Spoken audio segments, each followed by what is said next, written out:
男人明明年薪100万，却连瓶3块钱的可乐都买不起。原来男人在家里的地位甚至不如只小补。当他工作劳累到心肌梗塞被送到医院时，妻子却说在美容院忙，女儿说在外地都没空来。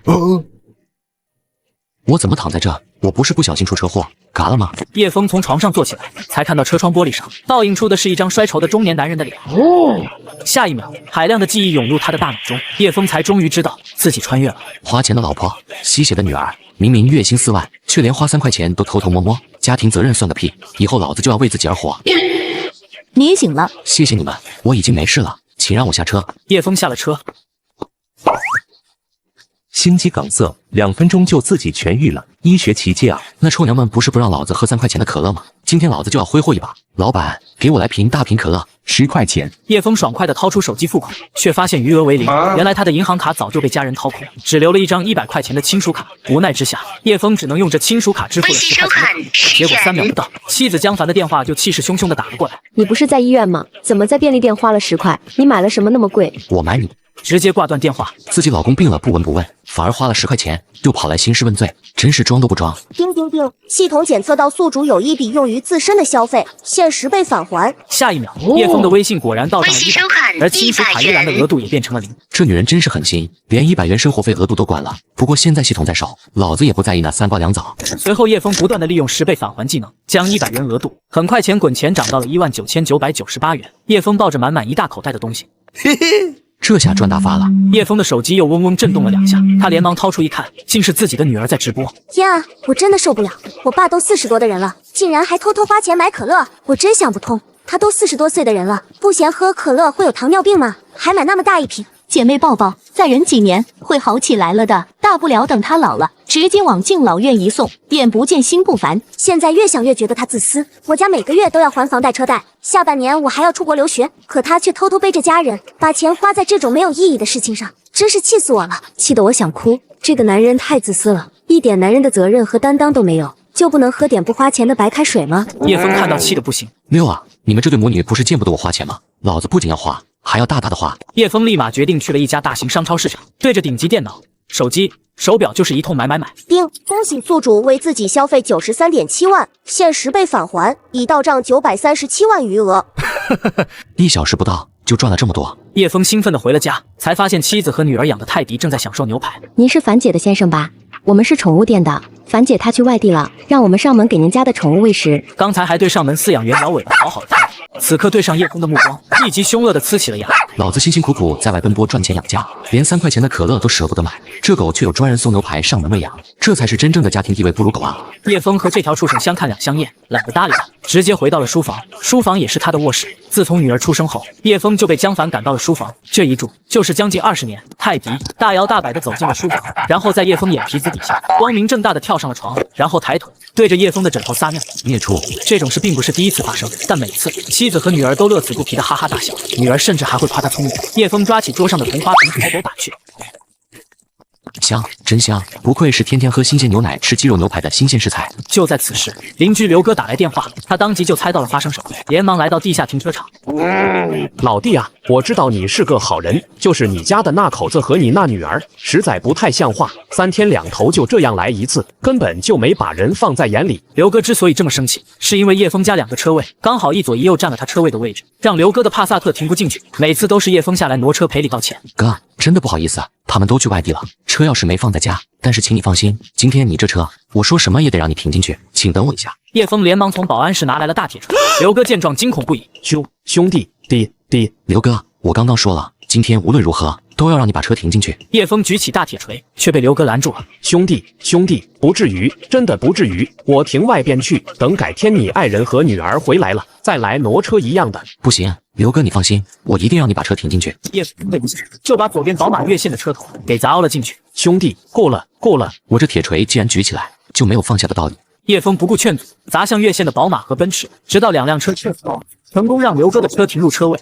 这还是他认识的那个叶枫吗？怎么突然之间变得那么少年血性了？处理完车位的叶枫回到家，却突然接到了小舅子江灿的电话。江灿是江凡的亲弟，也是叶枫的小舅子，30出头的年纪，整天不务正业。喂，叶枫，赶紧打2000块钱给老子！叶枫没说话，直接挂断了电话。可江灿又打了过来，叶枫再次挂断，连挂了好几次后，江灿发了条语音消息。江灿怒气腾腾：“你有毛病了，一直挂我电话，快点给我转2000块钱！今晚我要请朋友喝酒唱 K， 我在加班开会，没空。”怒气冲冲的江灿直接一个飞奔，来踹开了叶枫家的门。快点给我转2000！这小子这么不客气，看来我非给他点教训不可。我哪有钱？不过明天公司倒是要补发一笔奖金，8点财务上班就到账。这10万块钱，你姐可不知道。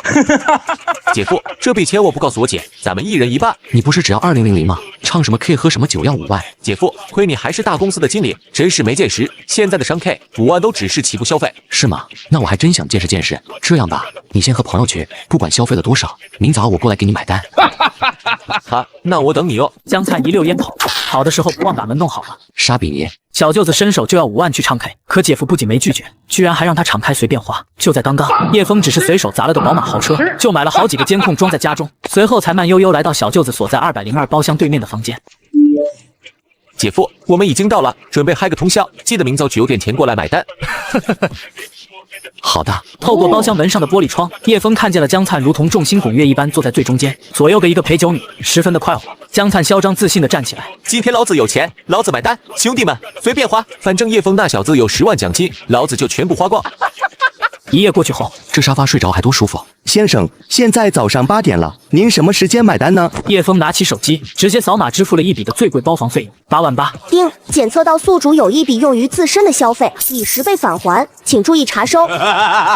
啥也没干，今天的提成就这么多，大款啊！我有些困，能在这里再躺一会吗？当然可以，您请放心休息。服务员关门退出包房，就去到了对面的202包厢。没多久，叶枫的手机就响了。等了一晚上，好戏终于要上演了。姐夫，你怎么才接电话？你的奖金到账了没？还没，再等等。9点前能到吗？放心，一定能到。那就好，人家已经催我买单了。要是你赶不过来，就直接转给我。江灿此刻还天真的以为叶枫依然是以前那个随所随求的窝囊废。没问题，我现在马上要开早会，你把账单发给我，奖金一到账，我就给你转过去。挂断电话后，江灿就把账单发了过来，整整99600的消费。这货是真把我当冤大头都不带一丝装的，直接照着上限消费。要不是剩下400块点不了什么，他肯定会花个10万整。叶枫决定继续拖延时间，但随着会所催单人员的增多，江灿越发焦急起来。姐夫，钱还没到吗？再等等，财务还没来。你们那傻逼财务到底什么时候上班啊？人家都来催我2次了。我知道你急，但你先别急，钱一到账我就给你转过去。挂断电话后，叶枫继续刷手机。10点整，会所领班便带着5个黑衣壮汉，直接闯进了江灿所在的包间。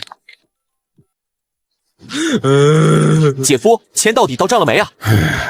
刚刚收到消息，公司的财务卷款跑路了，你自求多福吧。电话那头是死一样的安静和沉默。许久过后，江灿终于意识到自己被耍了。叶枫，你气亮点。叶枫挂断了电话。另一边的包房里，江灿早已被打得面目全非，脸都肿成了猪头。操，敢来我们京城1号吃白食，你真是活腻了。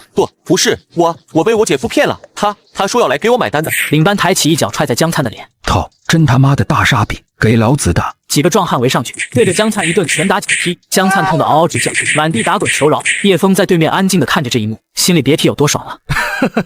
这时，叶枫手机收到家里监控的预警，原来是老婆江凡回家了。她刚进门就闻到了厨房的香味，边加热边和闺蜜陈琳打起了电话。凡凡，你都回来了，不是说要去3天吗？哎，实在没心情，就提前回来了。怎么回事？昨天下午，我正在魔都的美容院做疗养呢，突然接到了医院的电话，说我老公突然心肌梗塞昏迷了。哈，这么严重？那你没去看看呢？哼，死了最好。我一直在给叶枫买寿险，这些年都花了10几万了。叶枫真要没了，我和倩倩起码能拿到将近1000万的赔偿。哈哈，那也亏的。你老公现在1年能挣50万，起码还能再干10年，退休后也还能领20-30年的退休金。就是喽，要不然我早和他离婚了。但昨天他实在是让我太生气了，他竟然用亲属卡在便利店支付了10块钱的可乐。你说一个40多岁的人了，喝这个不怕糖尿病吗？我就打电话说了他2句，你知道他什么回我吗？他又求饶了？怎么可能？他直接骂我，然后就挂电话，还把我拉黑了，真是气死我了。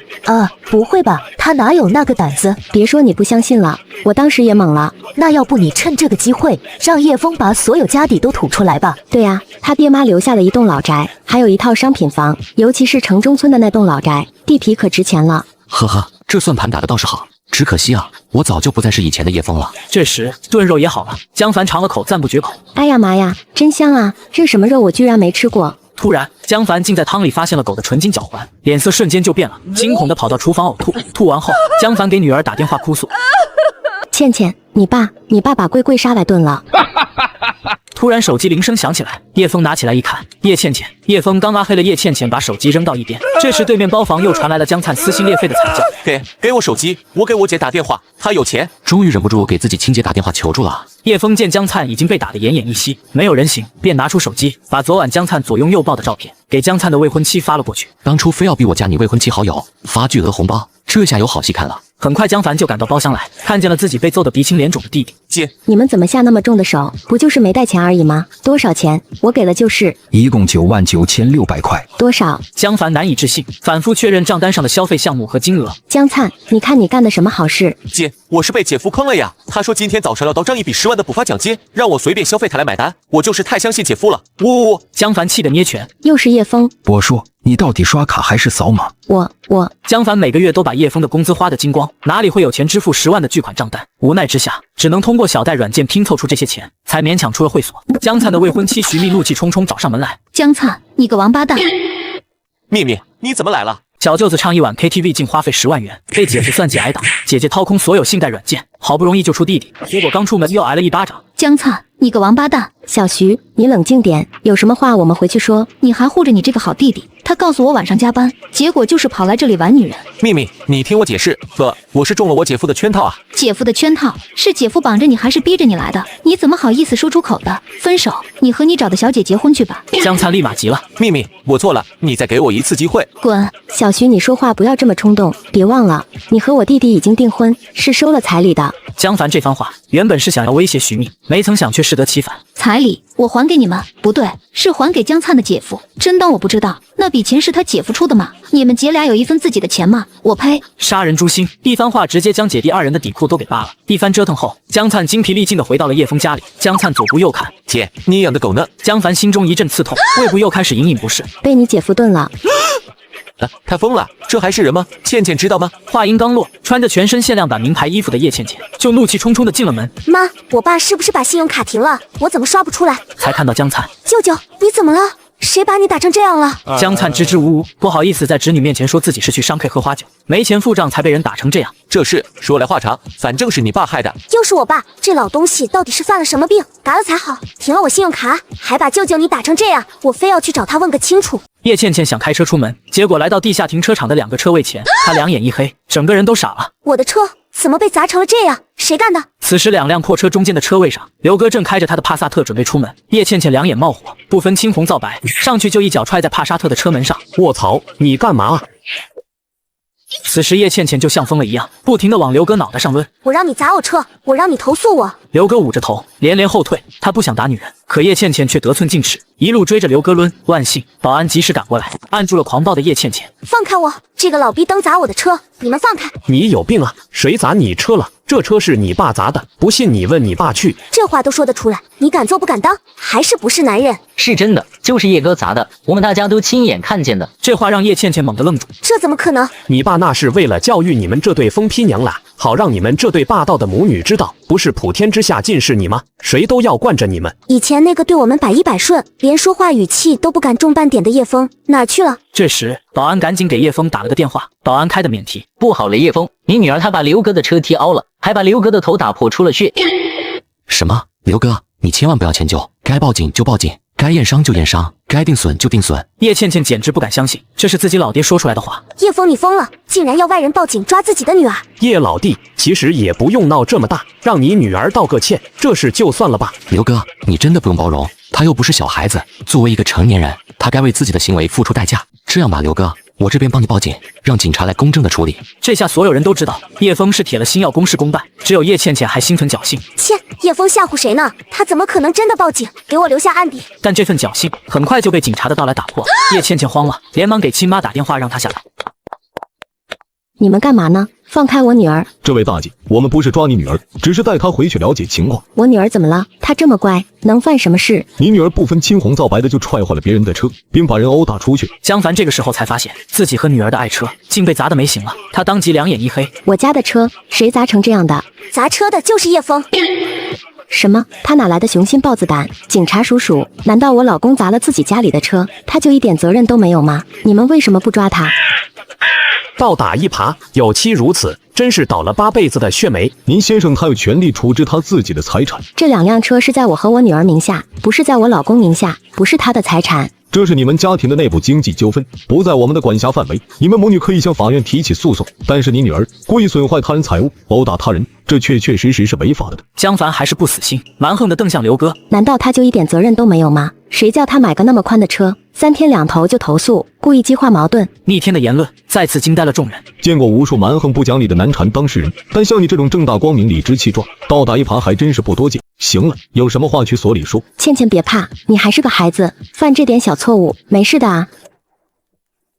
很快，办案警察就拿着2份鉴定报告来到了调解室里。您的女儿涉嫌故意伤害以及故意损害他人财物2项犯罪，现在被害人不同意调解，我们必须立案。江凡听完都懵了。妈，你们是不是搞错了？我女儿不过就是轻轻地打了他一下，踢了他的车，怎么会那么严重？立案是不是要留下案底啊？这会给我女儿留下人生污点的啊。这不是留不留下案底的问题，而是你的女儿可能会面临牢狱之灾。警察把2份鉴定报告递给江凡，眉骨骨折轻伤1级，车门修复和喷漆8000。警察，被害人眉骨骨折，轻伤1级，处3年以下有期徒刑、拘役或者管制；被害人车辆定损8000，处3年以下有期徒刑、拘役或者罚金。江凡脑袋嗡的一下炸了，万没想到后果这么严重。警察同志，我女儿还是个孩子啊，她才刚读大学，能不能批评教育啊？江女士，我们能理解你的心情，在父母眼中，儿女永远都是孩子，但是在法律上，叶倩倩已经年满18岁，属于成年人，她要为自己的过错付出法律代价。江凡和叶倩倩彻底慌了，直接哭了出来，但他们不是后悔了，而是知道要被拘留，要被判刑判了。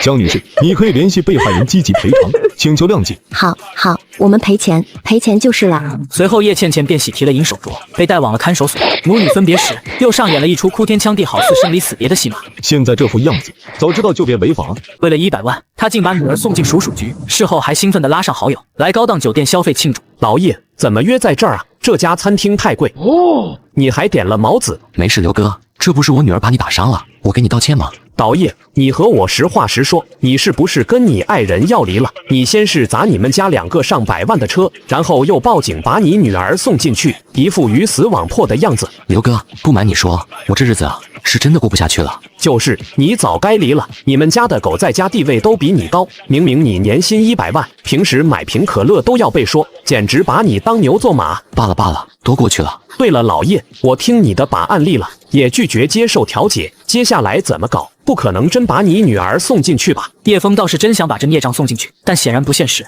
法律是死的，人是活的，再加上叶倩倩有少女、大学生的2大光环加持，真到了法庭上，大概率会判一个监外管制，最多缓刑，而刘哥反而要承受不小的社会压力。就在这个时候，江凡的电话打到了刘哥的手机上。导叶，你爱人接吧，刘哥，看看他的诚意。刘哥接通电话，按下免提，放在了桌上。你想要敲诈多少钱？直接说。刘哥恶狠狠地直接挂断了电话。导叶，你这爱人的脑子真的不太清醒啊，有这么求人和解的吗？没办法，1天半没上过，没接受过社会的毒打，半点常识都没有。很快，江凡的电话再次打来，刘哥再次接通。你挂什么电话？心虚了吗？这么大一个男人和一个小女孩斤斤计较，你好意思吗？我1分钱不要，就要你女儿坐牢，你还是把钱花在请一个好律师身上吧。说完，刘哥就挂断了电话。干得好，以我对这个女人的了解，她恐怕真的找律师去了。不过这样也好，起码能有专业的人告诉她这个法盲事情的严重性。兄弟，我特理解你。10年前我就和老婆离婚了，当时我老婆在区里单位上班，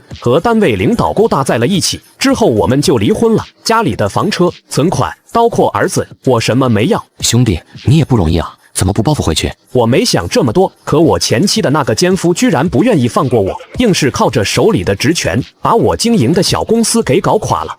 好在后面我抓住风口做了境外电商，这才东山再起了。人这一辈子啊，首先还是要为自己活。这时刘哥的手机又响了，正是江凡委托的律师。刘先生你好，我是天成律师事务所的律师。关于叶倩倩不小心失手打伤您，损害您车衣时，您是否可以接受一定的经济补偿，然后撤案呢？首先我想纠正你，叶倩倩不是不小心失手打伤我，她是故意伤害。这一点有物业和监控作证。其次是经济赔偿而非补偿。最后，我想知道你们的赔偿方案再做决定。刘哥不愧是吃过亏的人，对方律师耍的这些小心眼，在他面前完全无效。毕竟一不留神，很有可能就被对方反咬一口，敲诈勒索。您想要多少经济赔偿？如果你们没有方案，那就不谈了吧，我们到法庭上再谈。不过这段时间就委屈你代理人的女儿住在看守所了。这时，对方律师的电话又打进来了。刘先生，我代理人决定给你10万的经济补偿。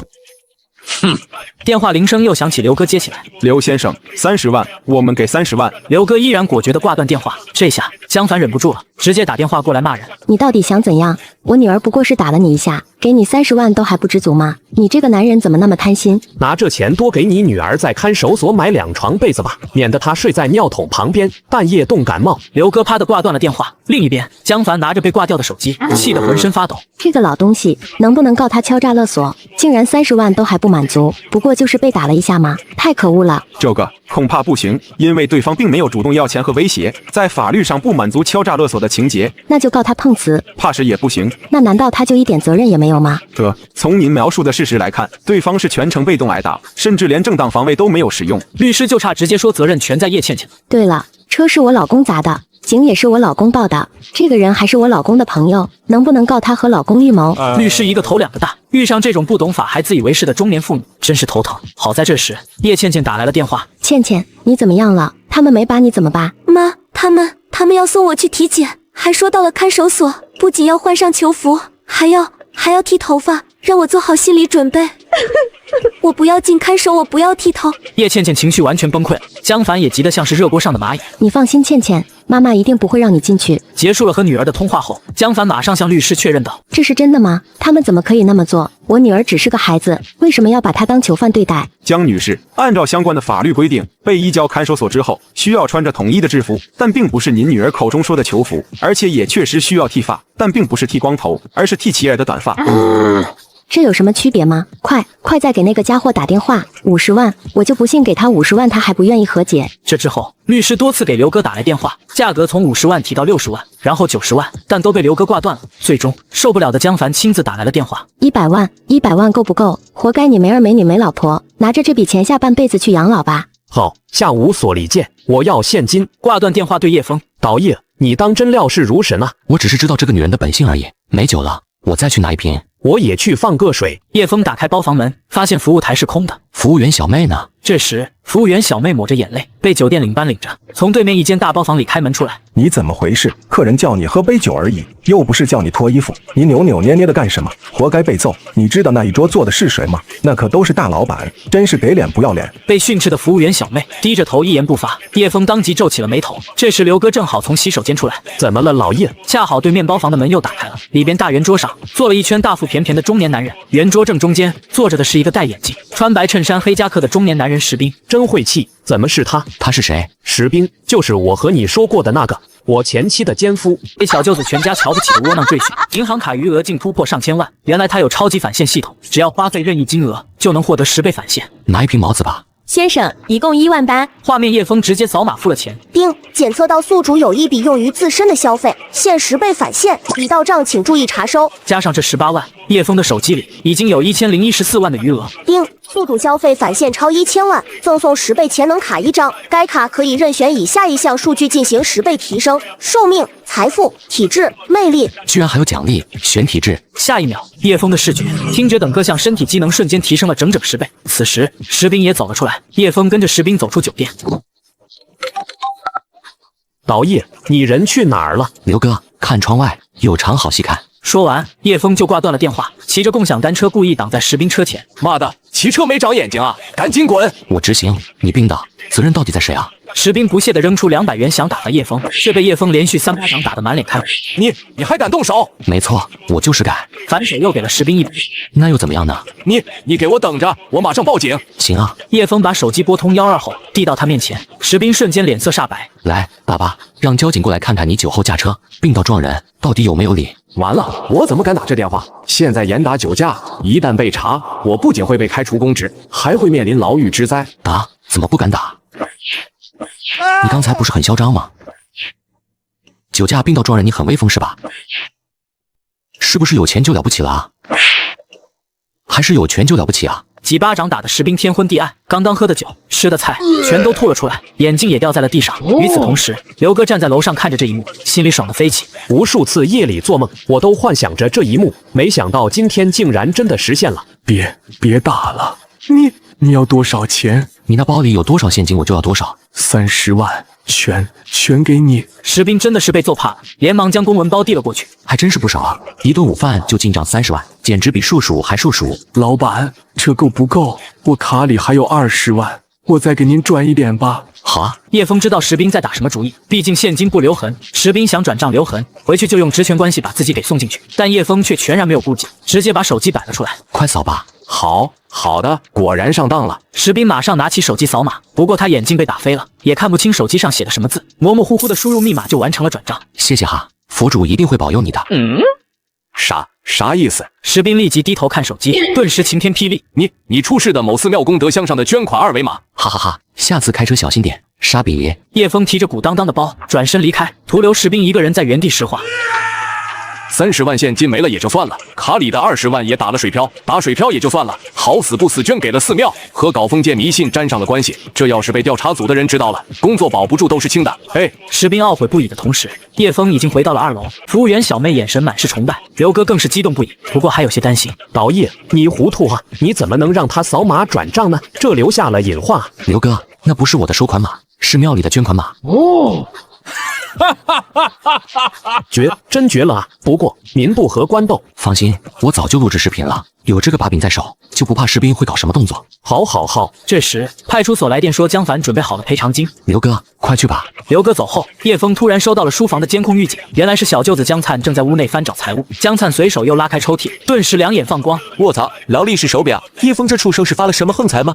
不可能，肯定是高发，但万一是正品呢？江灿想都没多想，直接揣进了自己的兜里。殊不知，另一边的叶枫已经提取了这段监控视频，并永久保存，而江灿直接带着表来到了典当行。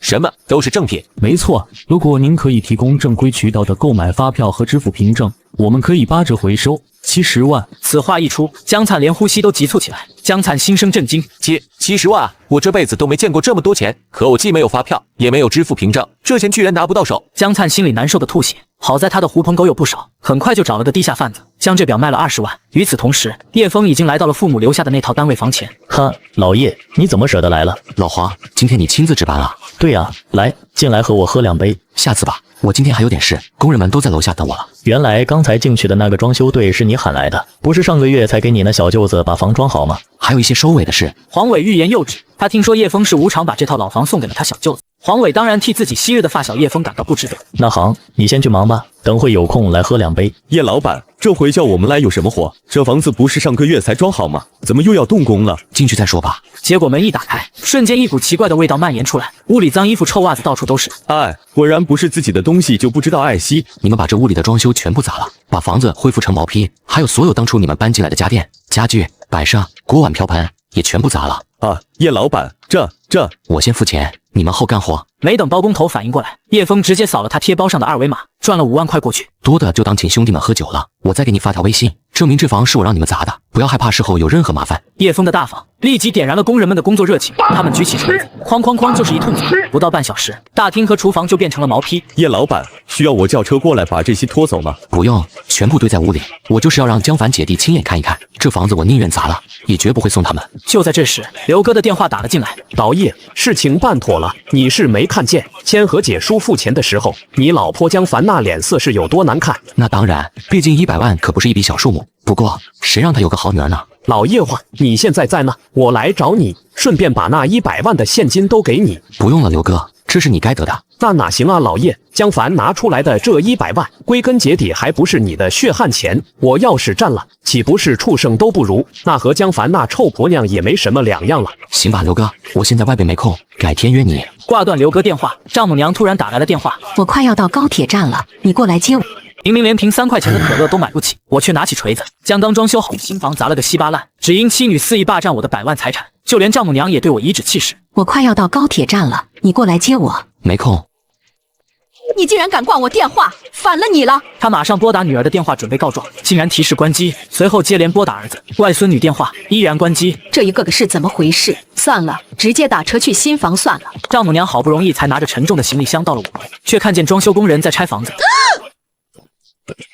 我的房子啊！是谁让你们砸我家的？这是业主让我们砸的。胡说八道！这是我儿子的婚房，才刚刚装修好，怎么可能让你们砸了？见鬼了！业主的母亲不是早就去世了吗？我活得好好的，谁说我死了？我看你妈才死了！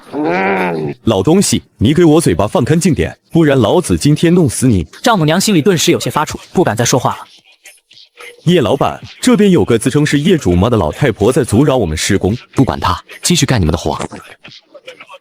叶枫，原来是你！你是不是发神经了？竟然找人拆我儿子的婚房！我说李翠芳女士，你没老年痴呆吧？这房是我爹妈单位分的老房，和你家有半毛钱的关系。叶枫，你不要后悔，到时候你跪着求我们都没用。不用到时候了，我现在就求你，求你赶紧打包带着你女儿滚出我们叶家吧。叶枫说完就挂断了电话，然后又给老同学黄伟打了个电话，把情况说了一遍。兄弟，你终于想通了，我现在就带人把那老太婆撵出去，今后她和她儿子休想踏进我们小区一步。黄伟挂断电话后，原本正在宿舍休息的保安一听是要对付502那死老婆子，立马争先恐后的赶来了502。果然丈母娘正在坐在满目狼藉的客厅里撒泼打滚，不准工人们继续拆房。给我把这死老太婆扔出去！保安们一拥而上，架起丈母娘就往外拖。你们干什么？你们就是这样对待老年人的吗？住手！你们这群杀千刀的！丈母娘一路挣扎叫骂，却无法阻止被拖行至小区门外，就连行李也被粗暴的扔了出去。快来看啊！保安打人了！这么多人就欺负我个老太婆！丈母娘坐在地上，双掌拍地卖着惨。然而路过的邻居们却没一个人同情她。总算有人治理她了。上个月她来住了10天，小区公厕里的纸被她薅得一干二净。小区的绿地全被他挖开种上了白菜，还私自打开下水道井盖舀粪浇地，搞得臭气熏天不说，还差点让我家的小孩掉进去。还有我们门口的垃圾桶被他翻得乱七八糟。见周围所有人都对着自己指指点点，丈母娘只能骂骂咧咧的离开了。另一边，叶枫直接来到了建在海岸线上的超豪华国际酒店。你好，先生，最低房价28888元，总统海景套房298888元一夜。我要最贵的总统海景套房，住1个月。那我给您办理8折优惠。不必了，直接按原价给我办理入住吧。反正有系统。扫码支付后，系统出现了。丁，检测到宿主有一笔890万的消费，限时被返现8900万元。这就是有钱人的生活吗？爽啊！这时，叶枫的手机传来了家中监控的提醒。妈，这次吓死我了！倩倩，别害怕了，回到家就好。忽然，江凡发现书房门开着，里边还有动静。江灿，你在书房做什么？江凡本以为是自己的弟弟，可从书房里走出来的，竟然是一个陌生男子。你是谁？怎么在我家里？太太您好，我是来给您先生装电脑的。江凡连忙走到书房门口，朝里一看，果然桌子上装了一台崭新的电脑，而且看上去就不便宜。还请太太转交您先生，电脑已经装好，那我就先走了。江凡晃了一眼发票上的金额。是15万，什么破电脑要花15万？退了，这台电脑我们不要，你搬回去，把钱退我。太太，这可真退不了。您看这些配件都全部拆封组装好了，怎么退啊？我不管，反正我不同意买这么贵的电脑，你必须给我退了。太太，要不然您给您先生打一个电话，和他商量一下。江凡沉默了，因为他早就被叶枫拉黑了。妈，要不把电脑搬进我的房间？我还没用过这么贵的电脑呢。啊，对，你马上把电脑装到我女儿房里去。太太，不行，因为您先生吩咐我的是把电脑装在书房里，我还有别的工作，就先走了。至于这发票，还是我亲自交给您先生吧。电脑城老板趁江凡不注意，直接一把将发票拿了回来。你干什么？给我回来！叶枫这个王八蛋！妈，我爸那混蛋到底哪来的钱给他自己买这么贵的电脑？肯定是他名下银行卡里那20万。我说你爸昨天怎么突然注销了所有的银行卡？原来就是为了取这笔钱啊！这时，丈母娘怒气冲冲地进了家门。女儿啊，我这老太婆不活了。很快，丈母娘就哭诉着将叶枫砸婚房、将他赶出小区的事全部说了出来。他简直就是疯了吧！就是连新房都敢砸。妈，叶枫何止砸了江灿的婚房啊，他连我和倩倩100多万的车也都给砸了。哼，何止啊！我爸还把贵贵杀来炖了，而且和外人联手，想把我送进看守所。要不是我妈花了100万合计，现在我已经穿上囚服了。什么？他连你们母女也敢欺负，所以我们能不能想想办法，把他送去精神病院？另一边，叶枫坐在半岛酒店柔软的沙发上，悠然自得地看着手机监控。你们到底想怎样把我送进精神病院呢？那个叶枫家还有别的亲戚吗？早没了，自从他爹妈死了，他主家那边基本上没啥亲戚，但是他妈那边好像倒有几个，不过都不在江城。也就是说，叶家只剩下叶枫一个了，那就好。他妈那边的亲戚算远亲，还不在本地，掀不起什么浪。对了，灿灿的媳妇不就是医院的精神科的护士吗？提起江灿的女友徐蜜，江凡脸上的表情有些不太自然。总不能说弟弟和女友掰了吧？老妈怕是承受不住这个打击。最好还是不要把徐蜜牵扯进来吧，毕竟她还没过门，更何况她只是精神科的护士，和精神病院还差得远。那这事就这么算了？实在不行，我就和叶枫离了吧。那不行，你糊涂啊！叶枫现在一年还有100万的工资加30万的奖金啊！我要离婚。不行，叶枫现在工资那么高，更何况他爸妈名下的那套城中村老宅，直到现在你都还没弄到手，就这样离了，岂不是便宜那小子？确实，叶倩倩满18岁，不能再强迫叶枫给抚养费。再反观叶枫那边，还有年薪100万的工作，以及他父母留下的粮油局老单位房，还有叶家最值钱的城中村老宅。这样看起来，离婚血亏呀！殊不知这一切都被叶枫看在了眼里。呵呵，这家人竟然还对我抱有幻想啊！真不知道该说你们愚蠢还是贪婪。既然这样，那就再来火上浇点油吧。叶枫直接来到了江城商业银行，我要贷款200万。贷款200万，每个月支付1万2利息，12个月之后一次性支付200万本金。叶先生，您看一下。画面叶枫签了字。没问题，这份通知文书请帮我寄回家。江凡和叶倩倩，如果你们知道我向银行贷了200万的消费贷，会是怎么样的表情呢？真是期待呢。随后叶枫又来到了自己工作的公司里。老叶啊，你没事，怎么不多休息几天？我们部门今天下午还准备去医院看望你呢。马总，其实今天我来是辞职的。廖叶，你说什么？主管难以置信，像叶枫这样一身软肋的男人，怎么可能会主动离职？马总，我是主动辞职，公司的补偿我1分不要，只是希望人事部那边能马上办理。廖叶，你是不是找到更好的下家了？没有，只是这次的意外让我意识到了很多事。我这一辈子过去一大半了，剩下的时间，我想为自己而活。果然，真诚永远是最好的套路。主管虽然不舍，但心里还是被感动得稀里哗啦的。廖叶，那我也不能强迫你了。不过你放心，该有的离职补偿我会为你争取的。有主管帮忙开后门，叶枫很快就办好了离职手续，还获得了30万离职补偿金。这时，徐蜜突然约他来到了餐厅里。姐夫，你来了。小徐，你找我出来是为了江灿的事情吧？对，我已经和江灿分手了。他告诉我一直在全职考公，我一直支持他，可没想到他竟拿考公上课当借口去玩女人。要不是你告诉我，我还蒙在鼓里，我真是瞎了眼。别伤心了，3条腿的癞蛤蟆不好找，2条腿的男人多的是。噗，姐夫，没想到你还挺幽默的。我说的都是大实话，你是天鹅，江灿是癞蛤蟆，他根本配不上你。姐夫，谢谢你开解我，这是我还你的东西。画面徐蜜把牛皮纸袋推到叶枫面前。这是什么？这是我还给你的彩礼。我知道江灿准备的婚房是你的房子，江家给的彩礼也都是你出的钱，所以这钱该还给你。那我就先收下了。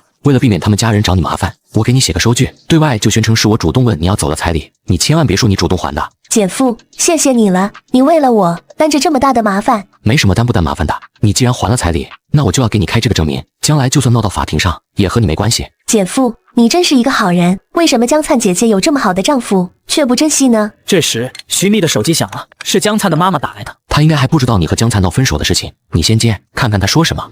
徐蜜点了点头，接通了电话。秘密啊，你在上班吗？我现在在你单位外边啊，你一定还没吃饭吧？我在上次那个餐厅等你一起吃个饭，顺便和你说点事。徐蜜顿时吃惊地看向餐厅大门，果然看见丈母娘一边举着手机，一边走了进来。正当徐蜜手忙脚乱不知道该怎么回答的时候，叶枫冷静地指了指对面，点了点头。去。徐蜜挂断了电话。姐夫，那我就暂时过去一下。徐蜜起身走向对面，丈母娘此时正低着头翻看菜单。贵，真贵，什么番茄披萨就敢卖99，不就是西红柿大饼吗？丈母娘发现身边有人靠近，才发现是儿媳妇徐蜜。秘密，你怎么来得这么快？我正好在附近办点事。来，快坐，今天我请客，你想吃什么尽管点。徐蜜其实一点都不饿，心里还有点埋怨这个老太婆突然不告而知，妨碍了她和叶枫聊天，但她还是礼貌的随意点了一份套餐。就这个牛肉盖饭吧。丈母娘伸着脖子瞥了眼菜单，瞬间就震惊了。乖，这份牛肉盖饭竟然要99元，什么金子做的牛肉？秘密，牛肉是红肉，吃多了上火，不健康。你还是吃那个黄焖鸡米饭吧，有肉又有菜，健康。好。29元的最便宜套餐，真小气。那你看看要喝点什么？不要客气，尽管点。我就喝白开水吧。白开水好啊，非常健康，反而是你们小女孩爱喝的那些奶茶饮料喝多了，以后生不出来孩子。阿姨，你有什么话就直接说吧，我时间不多，一会就要回去上班。秘密，你姐姐的丈夫精神出了点问题，我们商量着把她送进精神院。你是这方面的护士，能不能想办法把她搞进去？现在收治免费，她工资照发，说不定还能拿补贴。最重要的是，她的房子以后都是你和灿灿的。你们死心吧，我绝对不会帮你们做这种伤天害理的事情，我也没有那个能力。妹妹，你怎么能这么说呢？你可是我们江家的儿媳妇啊！哼，谁是你江家的儿媳妇？我早就和江灿分了。什么？你和江灿分了？为什么？哼，为什么？你倒是回去问问你的宝贝儿子吧。你先别走，我们可是下了彩礼的，你说分就分啊！彩礼那是你们江家给的吗？那是姐夫给的。你甭管是谁给的，收了钱还想悔婚，没天理了！呵，那你们一家吃姐夫的，用姐夫的，现在还想把姐夫送进精神病院，谋姐夫的家产，就有天理了吗？反正你收了彩礼，就是我江家的儿媳妇，你这么和我说话，就是不尊重老人。哼，那20万的彩礼我已经还给姐夫了，我可不像你们这家人那么不要脸，那么没人性。你把钱还给叶枫了，谁让你还给他的？那可是我儿子的彩礼啊！谁出的钱我就还给谁，天经地义。姐夫出的彩礼我不还给姐夫，难不成我要嫁给姐夫吗？那我倒是愿意，就怕他江凡不愿意。你这个不要脸的女人，竟然说出这么大的话！呵呵，我再不要脸，能有你一家人不要脸吗？你这个骚狐狸，我们江家不要你这样的女人，你把彩礼还给我！呵，我再说一次，钱我已经还给姐夫了。我不信，那20万你舍得还回去？快把钱给我！睁大你的狗眼看看好了，这里有姐夫的亲笔签字。你这个大的，我们江家不要你这样的女人，你把彩礼还给我！我再说一次，钱我已经还给姐夫了，睁大你的狗眼看看，这里有姐夫的亲笔签字。丈母娘瞬间愣住了，没想到这丫头真把20万还给了叶枫，天底下竟然还真的有不把这么一大笔当回事的女人。不行，这钱是我的，绝不能让她得逞。趁徐密不备，丈母娘竟抢过字条，直接吞了下去。你，哈哈，这下你没证据证明你还过钱了吧？傻逼，我懒得跟你废话。徐密转身就往外走，丈母娘却张开双手拦住徐密。你给我站住！叶枫拿着一盘热腾腾的鸡肉盖饭飞来。谁干的？叶枫，是你？是我怎么了？哈，李翠芳，原来你喜欢吃纸啊！你想吃多少？我现在马上给你写多少。丈母娘黑着脸不说话了，她这才意识到自己刚刚费劲吞了那字条屁用没有。走吧，眼睁睁地看着二人离开，丈母娘郁闷极了，却又无可奈何。你还好吧？我没事，姐夫，你说这个世界上怎么会有这么坏的人？明明你这么好的人，可那些混蛋却还想把你送进精神病院，然后谋害你的家产。没事的，我不在乎。可你明明对江灿的姐姐还有你的女儿那么好啊！我以前真是瞎了眼，找了个江灿那么恶心的个男人。姐夫，为什么我就遇不上像你这么好的男人呢？小徐，你喝多了。徐密欣然一笑，终于支撑不住，一头倒在了桌子上。小徐，哎，也不知道这丫头到底住哪。没办法，叶枫只能将徐密带回了酒店里。与此同时，丈母娘也灰头土脸地回到了家里。妈，你这是怎么了？还不是拜你的好丈夫所赐。丈母娘气急败坏地把事情来龙去脉都说了一遍。妈，我不是让你别去找徐密的吗？外婆，这样一来，我爸岂不是知道了我们要把他送精神病院去？小舅妈肯定会告诉他的呀。你们都怪我了。江凡和叶倩倩顿时闭嘴不敢说话了。这时江灿突然来了。姐，叶枫到底干了什么？为什么粮油局小区的保安死活不准我回家？妈，你什么时候来的？丈母娘看见亲儿子，这戏瘾马上又犯了。你快送我回乡下，这江城啊，我是一天都待不下去了，迟早被人打死啊！啥情况？你姐夫把你婚房给砸了，把那20万的彩礼要了回去。你说我们孤儿寡母的在这江城还有什么意思？还是快点回乡下吧，起码饿不死。又是叶枫，我找他去。你回来，大晚上的，你上哪去找人？妈，从今往后你就和弟弟住我这儿，有我住的，还会少得了你们吗？江凡很清楚，刚刚老妈那一番戏，表面上是给江灿唱的，实际上是给自己唱的。果然，丈母娘很是满意，点了点头。那就先这样吧。等明天，我一定要找到叶枫那个臭小子，好好教训他一顿。叶倩倩突然看到了江灿手里握着的奥迪车钥匙。小舅舅，你买车了？是啊，到底 A6了。等明天舅舅带你出去兜兜风。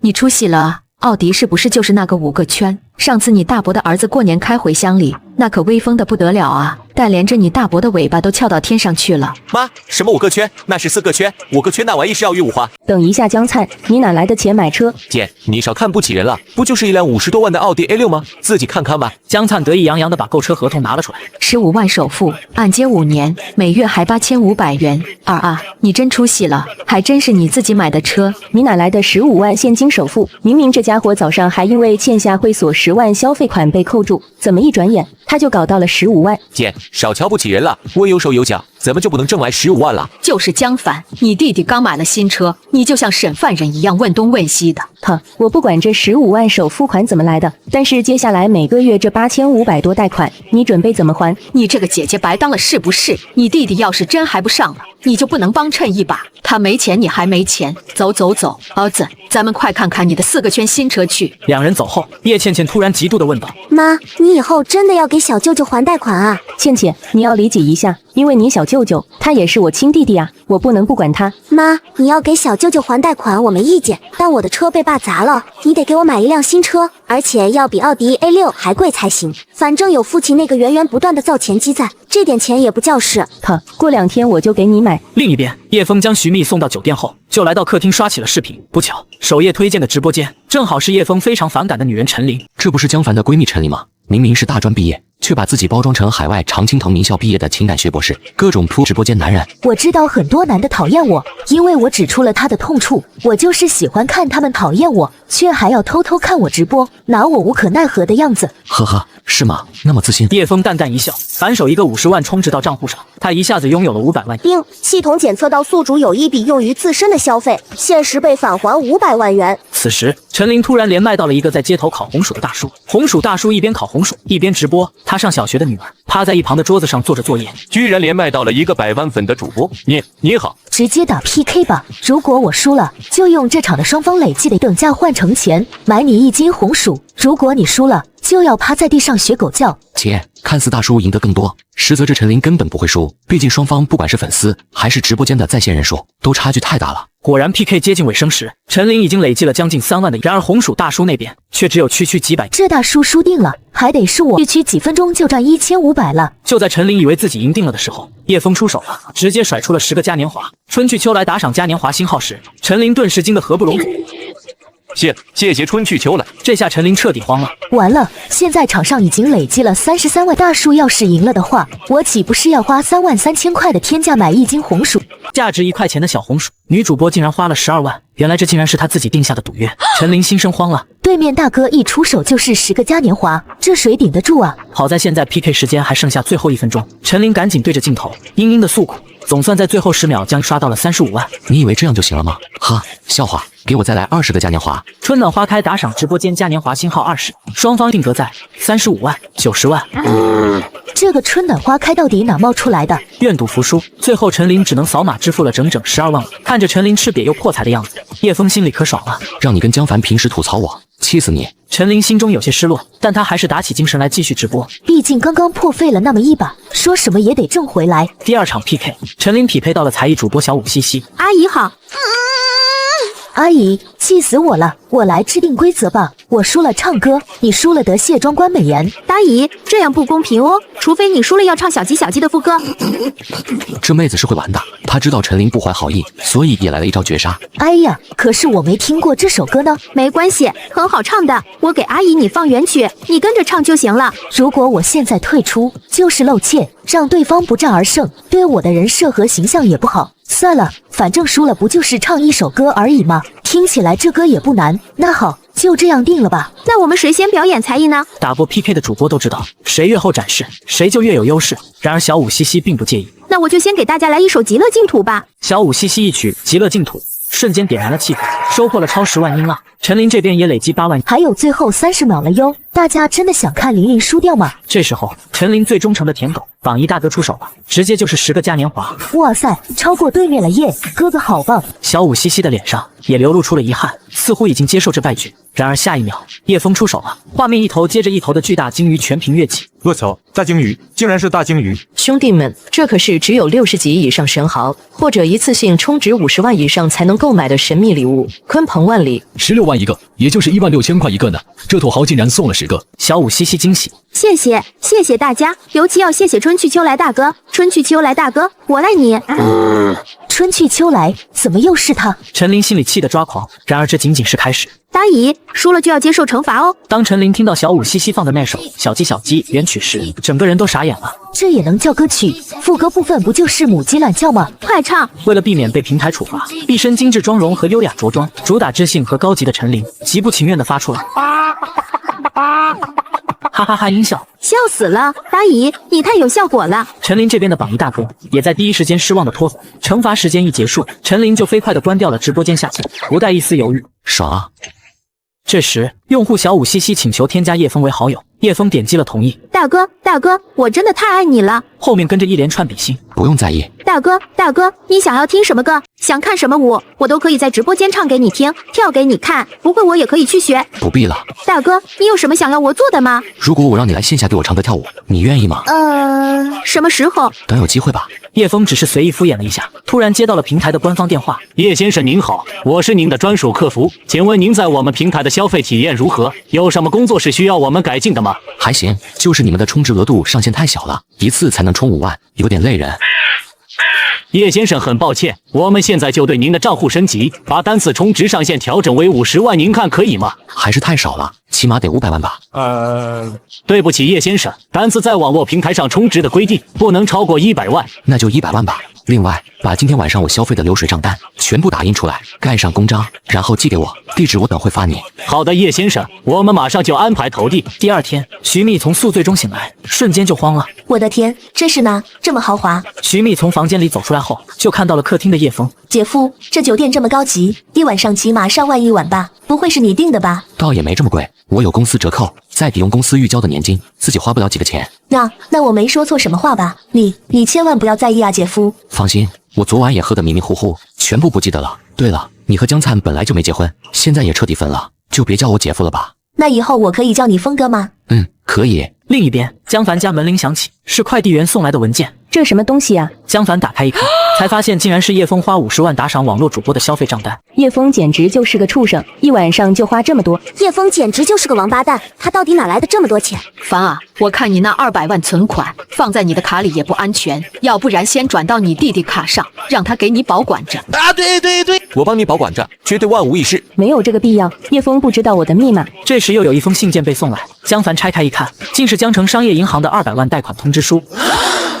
呵呵，我说姐夫怎么突然出手那么好，一个晚上就打赏了主播50万，原来是撸了200万的贷款啊！凡啊，叶枫要是还不上这钱，那是不是得你来花啊？那是当然了，毕竟在法律上，他还是我姐的丈夫吗？哎呦，这是做的什么孽啊！真是知人知面不知心啊！凡啊，你怎么找了个这样的男人？行了，现在说这些都没用了，走，去他公司找他去。什么？叶枫辞职了？什么时候的事情？你没弄错吧？我女婿他班上的好好的，怎么会辞职呢？喂，你确定我爸是主动离职，不是你们把他炒了吧？你们有问题一个一个的问，一人一句，我回答谁呀？马主管也怒了，他在公司好歹也是人人尊敬，今天却遇上了这3个大呼小叫的娘们，真是窝火！我又不欠他们的。请问我丈夫他什么时候辞的职？叶枫是昨天辞的职，作为他的家人，你们竟然一点都不知道吗？那个领导，像我姐夫这种情况，一般是有离职金的吧？我不知道，你们赶紧走吧。你这什么态度？老子跟你说话是看得起你。马主管再也忍不住了，直接拿起电话打给保安。老汪，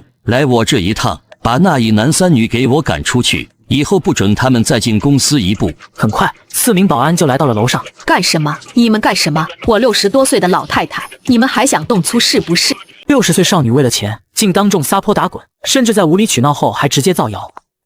打人了，打老人了，救命啊！这一幕瞬间引来了楼里员工们的围观。太丢人了，小舅舅，你能不能让外婆别叫了？我哪劝得动他？咱们快走，先进电梯，装成不认识。江灿也是个大孝子，不管自己的老妈被保安架着像拖母猪一样，低着头就和叶倩倩匆匆地走向电梯。江凡也觉得丢脸。妈，你别这样了，我不活了，我这是为了谁啊？还不是为了你们娘俩，真是没良心啊！一直到被保安请到大楼外，丈母娘还在喋喋不休地骂着江凡，反而是他溜之大吉的儿子，一句也没说。够了，丈母娘火。来，好了好了，现在这个关头咱们可不能内讧啊，怎么搞到姐夫的离职金才是关键。怎么搞？现在被妈闹成这样，我们这大门都进不去了，真是成事不足败事有余。我也是为了你和倩倩。还是赶紧想想姐夫那200万贷款怎么办吧，谁知道他还有没有找别的银行贷款，到时候姐夫还不上，肯定要找姐来还。我想好了，我要离婚。妈，我支持你，那样不负责任的男人，就让他一个人自生自灭吧。可我还是觉得你没把叶枫他爹妈的单位房和那块城中村老宅过户下来，实在太亏了。爸，你就别指望了，姐夫说不定早就把那2套房抵押给银行了，要不然银行空口无凭，随随便便就给他批200万。算了，离就离，早离早好，让叶枫净身出户，家里的东西他一件都别想带走。我看呐，姐夫早就已经不是以前那个姐夫了，谁敢保证他不来争家产？他敢，有我在，他休想拿走半件东西。现在问题是要离婚，你们也得先找着我爸。4人瞬间沉默了，因为他们都被叶枫给拉黑了。最后江凡不得不找小区保安队长帮忙联系叶枫。队长，那就麻烦您了，叶枫可能不会接我电话，就请你在电话里把我的意思转达给他。什么奇葩呀这是，两口子吵架闹离婚，这娘们居然连个正经的中间人都找不到，勉为其难的给你问问吧。哎，峰哥在忙呢，您爱人在我这，说是喊你回家一趟商量离婚了。我好的，峰哥，我会转告的，再见。挂断电话，江凡就迫不及待地问：怎么样？叶枫怎么说？他说知道了，晚点会找律师联系你。什么？他还要请律师？哈哈，你们看吧，我就说姐夫怎么可能会净身出户？他找律师肯定是为了争家产。妈，那我们也请律师。不行不行，律师收费太贵。姐，你还是等姐夫请的律师联系您了，看他怎么说吧。我也是这样想的。在江家人发愁的时候，叶枫已经在美女管家小璐的陪同下，来到了江城最豪华的劳斯莱斯旗舰店。叶先生，这就是我们的最新款黑色库里南。叶先生，这辆车您还满意吗？可以试驾一下。不用了，直接签合同吧。随后叶枫就刷卡支付了1100万。丁，检测到宿主有一笔用于自身的消费，现10倍返现，到账1.1亿，当前余额1.9亿。丁，宿主累计返现超过1亿，现奖励透视之眼。居然还有奖励，太好了！买了车回到酒店后，叶枫请来的金牌律师柳香也到了。叶先生，说说你的离婚诉求吧。我没有什么诉求。柳香震惊啊，没有诉求？那你为什么提出离婚？呵呵，谁说一定是我提出的离婚呢？是我妻子主动离婚，我找你们来是想让你们代表我去和我妻子面谈。你希望我们怎么和你妻子谈？什么都不用说，和我妻子会面后，如实的记录下她的主张，向我汇报就可以了。就这么简单？是的，至于后面的情，等对方明确了态度之后，我再告诉你们怎么做。很快，柳香就带着律师团来到了望江花园。请问是江凡女士吗？我是。你好，我叫柳香，是叶先生委托的律师。我是叶枫的丈母娘。我警告你们这帮送棍，别想帮着叶枫抢家产，要不然我饶不了你们。江凡女士，是你提出的离婚，我们到底是要听你妈说诉求，还是要听你说诉求呢？你们是沙比啊，听不懂人话吗？我们的诉求当然就是我妈的诉求。我的要求就是叶枫净身出户，家里的东西、房子、存款，他一样都不能拿走，同时他自己的债务、贷款由他自己负责，和我们无关。也就是说，你们要钱要房要所有的东西，就是不要债务。也就是说，只享受权利，不享受义务。你这哒怎么说话的？什么叫做我们只享受权利，不享受义务？你给我把话说清楚，否则我撕烂你的臭嘴！这位大娘，请注意你的言辞，如果你再骂人，我们可就要采取法律手段了。律师突然有点同情叶枫了。原本以为是出奔男要离婚，没想到是这样的自私自利的家人，那男人真的好惨。所以你们的要求就是我的委托人净身出户，房子存款还有家里的所有东西全部归你们，并且债务由我的委托人自行承担，还有叶枫父母留下的1套单位房以及他们的老宅都是我的。江凡女士，这2套房是叶枫父母的遗产吧？按我们国家婚姻法的规定，你们没有任何权利分配。我不管，反正那也是叶枫的东西，我至少要1半。对，我爷爷奶奶的东西，我作为他们唯一的亲孙女，起码也可以分1半吧。这恐怕有点困难。你父亲是第一继承人，如果你的爷爷奶奶没有留下遗嘱，那2套房子就全是你父亲的。你别管我有没有资格，反正我就要，而且他还得给我抚养费，还有给我的赡养费。吴小姐，请问你多大了？我19，怎么了？既然你都已经成年了，请问你要什么抚养费？还有你女儿都和叶先生离婚了，你还算个屁的丈母娘，怎么有脸要赡养费的？你这个小姑娘，怎么和老人说话的？抱歉，我家老人可不会像您这样做人啊，要自食其力，不要依靠他人。当然，你们的要求我全都已经如实记录，如果叶先生有答复，我会通知你们的。告辞了。之后，柳香来到半岛酒店向叶枫汇报情况。对面怎么说？柳香递上记录，并口述了江凡的诉求。果然和我想的一样。叶先生，下一步你有什么打算？除了我父母留下的东西外，江凡提的诉求都可以答应他。叶枫其实不是在退让，而是他知道，就算给了他们望江花园那栋房，还有200万存款，江凡也压根守不住。叶先生，请您相信我的专业能力，我一定能帮你打赢这场官司，至少争取到属于您合理合法的那部分财产。不必了，就按我说的去做吧。你告诉江凡，如果他想和平的离婚，就别打夫妻共同财产之外的主意。对于我们的夫妻共同财产，他要分什么，就列一张完整的清单，写好具体的东西和清晰的数目，单子上的东西归他，其余的归我，然后我们就协议离婚，两不相欠。好的，我会转告他。对了，柳律师，你最近是不是吃不下饭，排便也很不顺畅，夜里失眠多梦，还容易手脚冰凉？你是怎么知道的？999个医生都查不出的怪病，却被男人一眼看穿。然而他开出的药方居然是找个男朋友。什么？柳律师，中医讲阴阳调和，其实很多女性身体的小毛病都是体内激素分泌失调引起的，只要找个男朋友就能解决了。柳香的脸瞬间就红了。当晚，她竟然做了关于叶枫的梦，不过全身竟然都轻松了很多。洗漱一番后，她就带着律师团来到了望江花园。叶枫的丈母娘在和保洁保安发生冲突。你这人怎么这样？我辛辛苦苦从几十个垃圾桶里收集的纸皮瓶子，转个头就被你全都拿走了。你有什么证据能证明是你的吗？这些废品都是别人不要的东西，谁捡到就是谁的。你说是你的，为什么你放在大路边上？大妈，这些废品确实是这位保洁大姐放在这里的。我们物业的保安每一个都知道，这位保洁大姐她丈夫身体不好，女儿又还在上高中，就靠这点补贴家用，你就当可怜可怜还给她吧。关我什么事啊？她丈夫又不是我丈夫，她女儿又不是我女儿，就你心善出来抱打不平是吧？那你怎么不把工资捐给她？光站着说话不腰疼是吧？还是说你和这扫地的娘们有一腿啊？丈母娘嘴臭到了极点，仗着自己是业主母亲的身份为所欲为。哼，城里又怎样？老娘照样吃得开。大娘，他们都是底层打工人，那些废品也不值钱，你拿了也就拿了，别骂他们了。你又是谁啊？关你什么事啊？业主目瞪口呆，一口气憋在心口，摇了摇头，上楼去了。哼，狗拿耗子，多管闲事。阿姐，算了，那些废品就给他吧，以后你放在我们门卫室里来。当我倒霉吧。本来丈母娘就已经捡了大便宜，可她又忍不住嘴贱，非要跳出来挑衅。哈哈哈，我就说你们有一腿啊！这下保洁大姐实在是受不住，举起手上的竹条扫帚。我打死你这个老东西！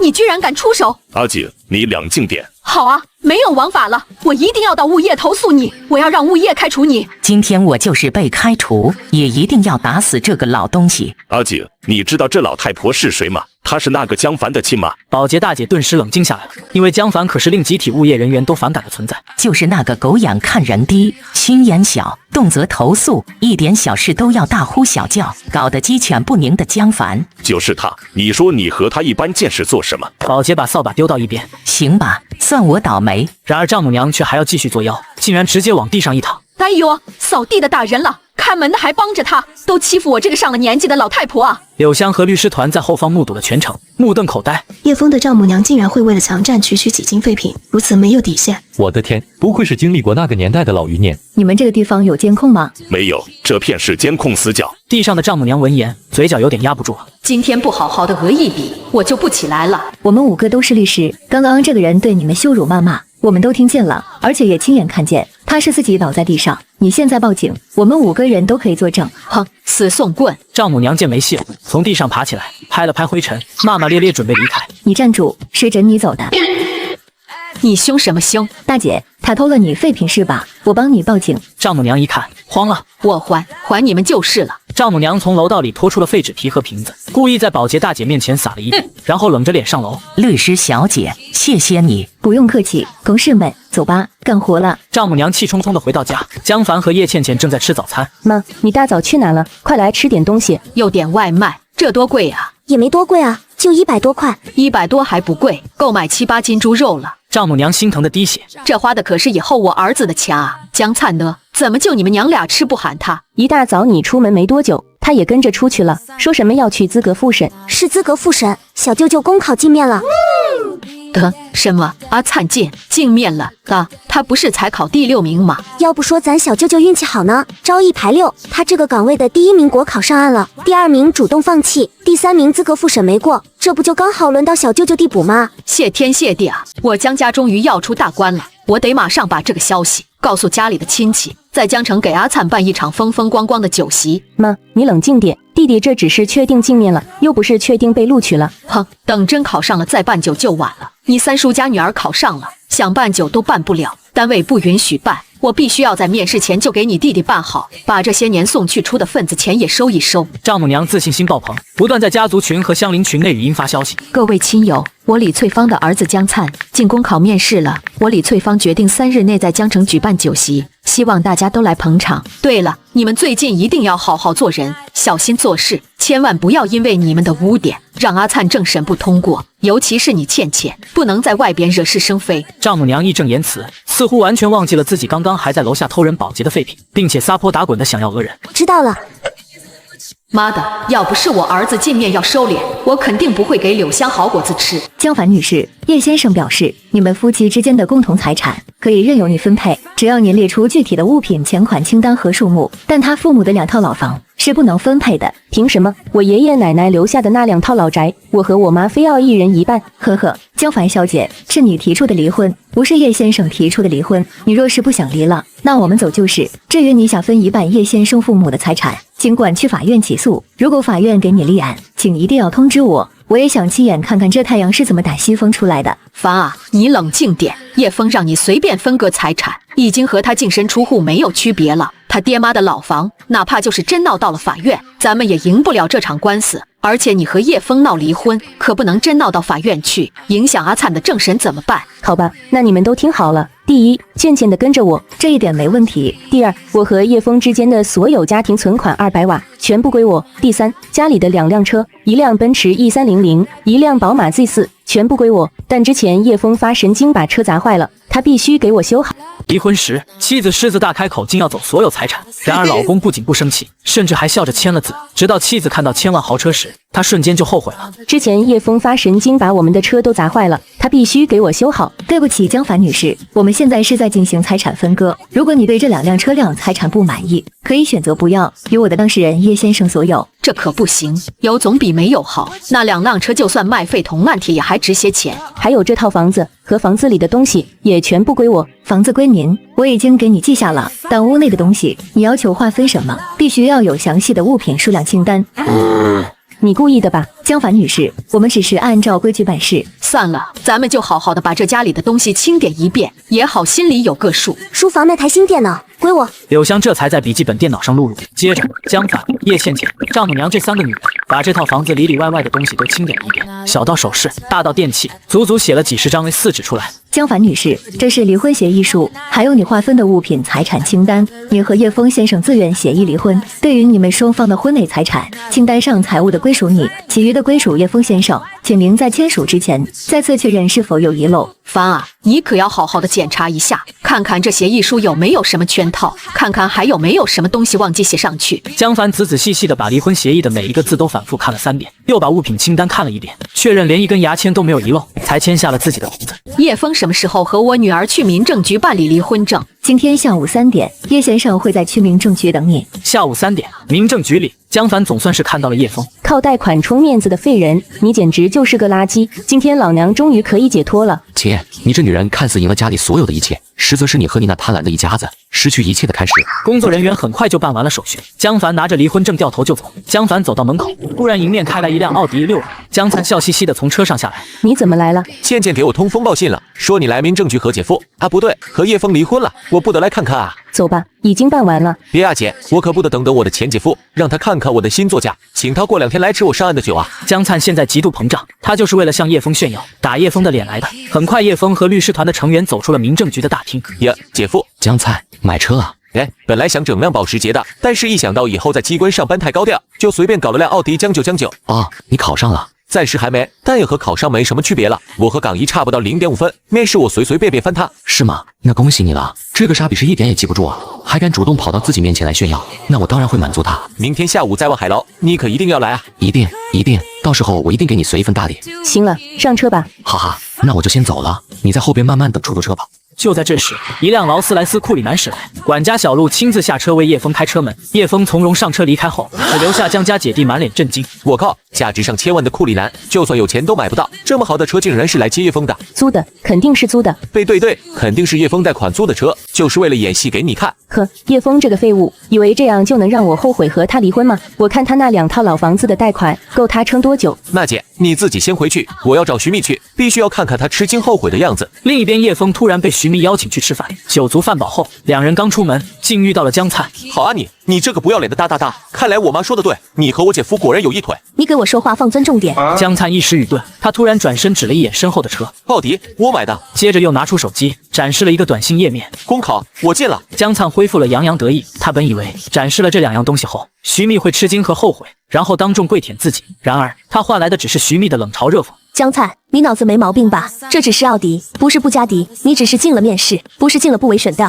你该不会以为开个几10万的奥迪，进了公考，所有女人都要跪舔你吧？徐蜜这波嘲讽拉满，这一刻，江灿的自尊心受到了前所未有的打击，他只能怒气腾腾地转向叶枫。都是因为你，叶枫，你厉害，前脚和我姐刚在民政局离完婚，掉头就过来泡我女朋友。你租的库里南呢？你请的司机和佣人演员呢？这么快就还回去了吗？你和江凡离婚了？没错，他是和我姐离婚了，而且所有家产都归我姐，他什么都没有，连工作都没了。徐蜜，你被他骗了，你该不会以为他还是以前那个年薪100个的叶枫吧？哈哈哈。那又怎么样？既然峰哥和你姐都离了，你管他找谁？既然我都和你分了，你管我找谁？峰哥，那边的公交快来了，我们上车吧。你，老子的奥迪你不坐，你要跟这个穷鬼老男人坐公交？我喜欢，你管得着？徐蜜拉着叶枫上了公交，叶枫上车前似笑非笑地看向江灿，这彻底激怒了江灿。叶枫，你该当众给我戴绿帽，还你给我记住，总有一天我一定要你加倍奉还。江灿心情抑郁到了极点，一回到家也不顾老妈的询问，就砰的一声砸了门，把自己关在门里。灿啊，你怎么了？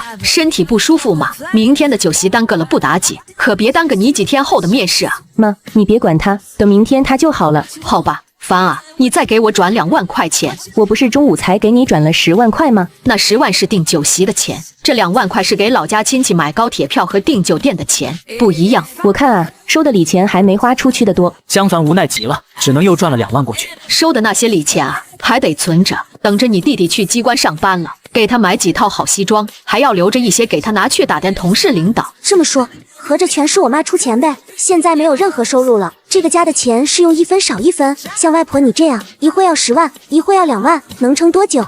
我忘记给3舅公家打电话了，得马上通知他们。丈母娘自知理亏，找个了理由就溜回客房去了。倩倩，你理解一下，等你小舅去机关上班，一切就都好了。晚上，叶枫突然给柳香打了个电话。柳律师，请问你现在有空吗？有。那能请你来酒店一趟吗？啊，现在我一个人吗？是的。看着已经晚上11点的时钟，柳香最终像下定了很大决心一样答复道：待会见。女人做梦都没想到，给弟弟办的庆功宴不仅没收到1分钱，反而赔了足足上百万。就在刚刚，柳香精心打扮一番，深夜进了酒店里。叶先生，我准备好了，我们什么时候开始？不愧是专业的，我都还没说你就知道什么事了。你看看这个案子。原来是案子啊！柳香突然有些失落，但还是马上进入了工作状态。她才发现，竟然是江灿在叶枫书房里偷窃的行为。江灿，他好像从书房拿走了2块表，是你的东西。劳力士的绿水鬼和白金水鬼，一共82万，发票和支付记录我都有。这属于盗窃金额特别巨大，如果追究刑事责任，可以判10年以上最高无期啊！叶先生，你想我怎么处理？这样。第2天的望江楼宴会上，20张桌子都坐得满满当当，可门外还有源源不断的客人进来，这可忙坏了江凡。妈，这是怎么回事？你不是说最多20桌吗？我就在村群里说了句来吃你弟弟的酒，包来回路费和住宿，没想到10里8乡的邻居都来了。丈母娘开心得很，丝毫没觉得自己有什么不对。你怎么能在家乡群里说呢？这最多只能摆下20张桌子，让酒店加椅子，挤一挤都能坐下。丈母娘说完，笑容满面地走向各桌亲戚，沉浸在别人的各种吹捧中。最后大厅20张桌子，愣是坐下了30桌的人。妈，外婆请的都是些什么没有素质的人啊！我600多块钱刚买的一盒进口巧克力，就上了个厕所，回来就剩下个空壳了，气死我了！倩倩，我给你转2000块钱，一会你出去和同学吃火锅。那我走了，这里一股乡下人的臭味，我是1秒钟也待不下去了。叶倩倩毫无留恋地转身离开，江凡把她送到门口，结果门口又来了拖家带口的7个人，交了50块礼钱后，像土匪一样直接用手抓起桌上的菜来吃。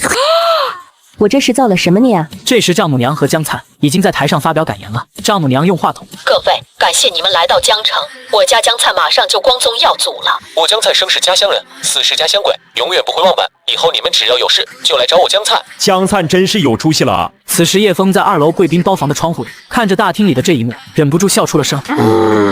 真是小人得志。不要着急，好戏才刚刚开始。话音刚落，门外就传来了警笛声，原来是柳香带着几名叔叔走了进来。怎么有叔叔来了？灿啊，你请来的朋友吗？没有啊。话音刚落，江灿就喜提了2只银手镯。江灿，你涉嫌盗窃他人财物，数额极其巨大，现在对你进行现场传唤，请你配合我们回去调查。江灿当即就傻眼了，他现在终于意识到是怎么回事了。在场的宾客们也都震惊不已。怎么回事？江灿不是都考上了吗？会不会是搞错了？叔叔同志，你们是不是抓错人了啊？我儿子可是个好人啊！我弟弟怎么可能会偷东西？你们可不要乱污蔑人。让你儿子留下人生污点的不是我们，而是他自己。空口无凭，你们说我弟弟偷东西，有什么证据？他偷了谁的东西？偷了什么？你们拿出证据来。这位女士，请你冷静些，事关被害人的隐私，请恕我暂时无法在这公共场合透露。如果你愿意，可以和我们一起回所里了解情况。妈，千万别去，我们已经吃过亏了，一旦去了他们那，就是他们说了算。那我们不能去，绝对不能去。对，否则别说我和我妈不会答应，我们老家这几十上百的亲戚也不会答应。江凡女士，你确认要在这公共场合里闹大吗？怎么哪都有你，柳大律师，你是闲得很吗？原来又是你这个送棍在这里撺掇的。我家江灿和你什么仇什么怨？你要报警来污蔑他？呵呵，我是不是污蔑江灿，他自己心里清楚，你们怎么不问问他呢？江灿，你说实话，你到底偷没偷东西？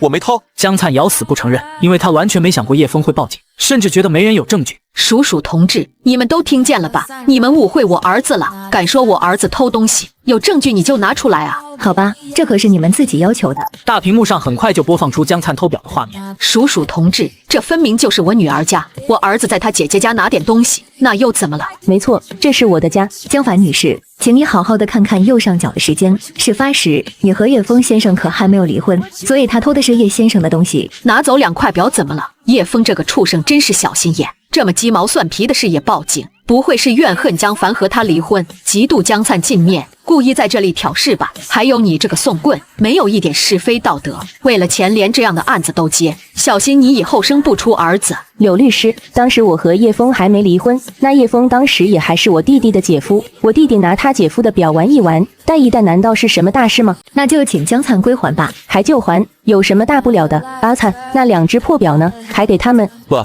看你们干的好事，把我儿子都吓坏了。不就是2只臭表吗？多少钱？我赔了。江凡女士，你恐怕赔不起。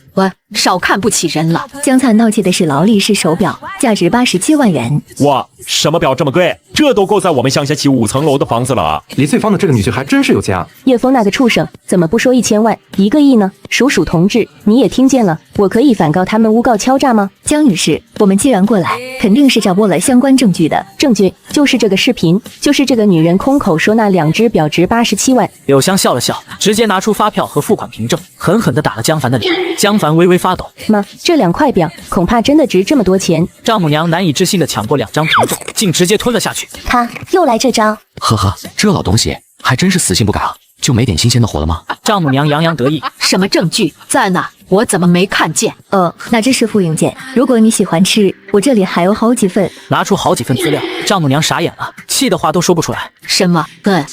妈，你别说话了，真丢人。现在我们要把嫌疑人带走了。等一下，你们所谓的证据只能证明我前夫买过2只87万的表，但凭什么说我弟弟拿的就是87万的那2只？之前我前夫就和外人联手做局，把我女儿送进看守所，我严重怀疑这一次也是叶枫做的局。江凡女士，我代表我的当事人郑重地警告你，你的行为已经涉及诽谤，我方将保留追究你法律责任的权利。等一下，你儿子涉及偷盗行为，请跟我们走一趟吧。你休想，我弟弟可是3好学生，这一切肯定是我前夫故意来污蔑我们的。之前我前夫就和外人联手做局，把我女儿送进了看守所，这次肯定也是他。江女士此言差矣，正好上次我负责你女儿叶倩倩的案子，明明是你女儿导致被害人眉骨骨折，并且损毁了被害人的车辆，是人家被害人谅解了你女儿才被放出来的，否则将有3年的牢狱之灾。你这样随意污蔑他人，怎么能够教育好子女呢？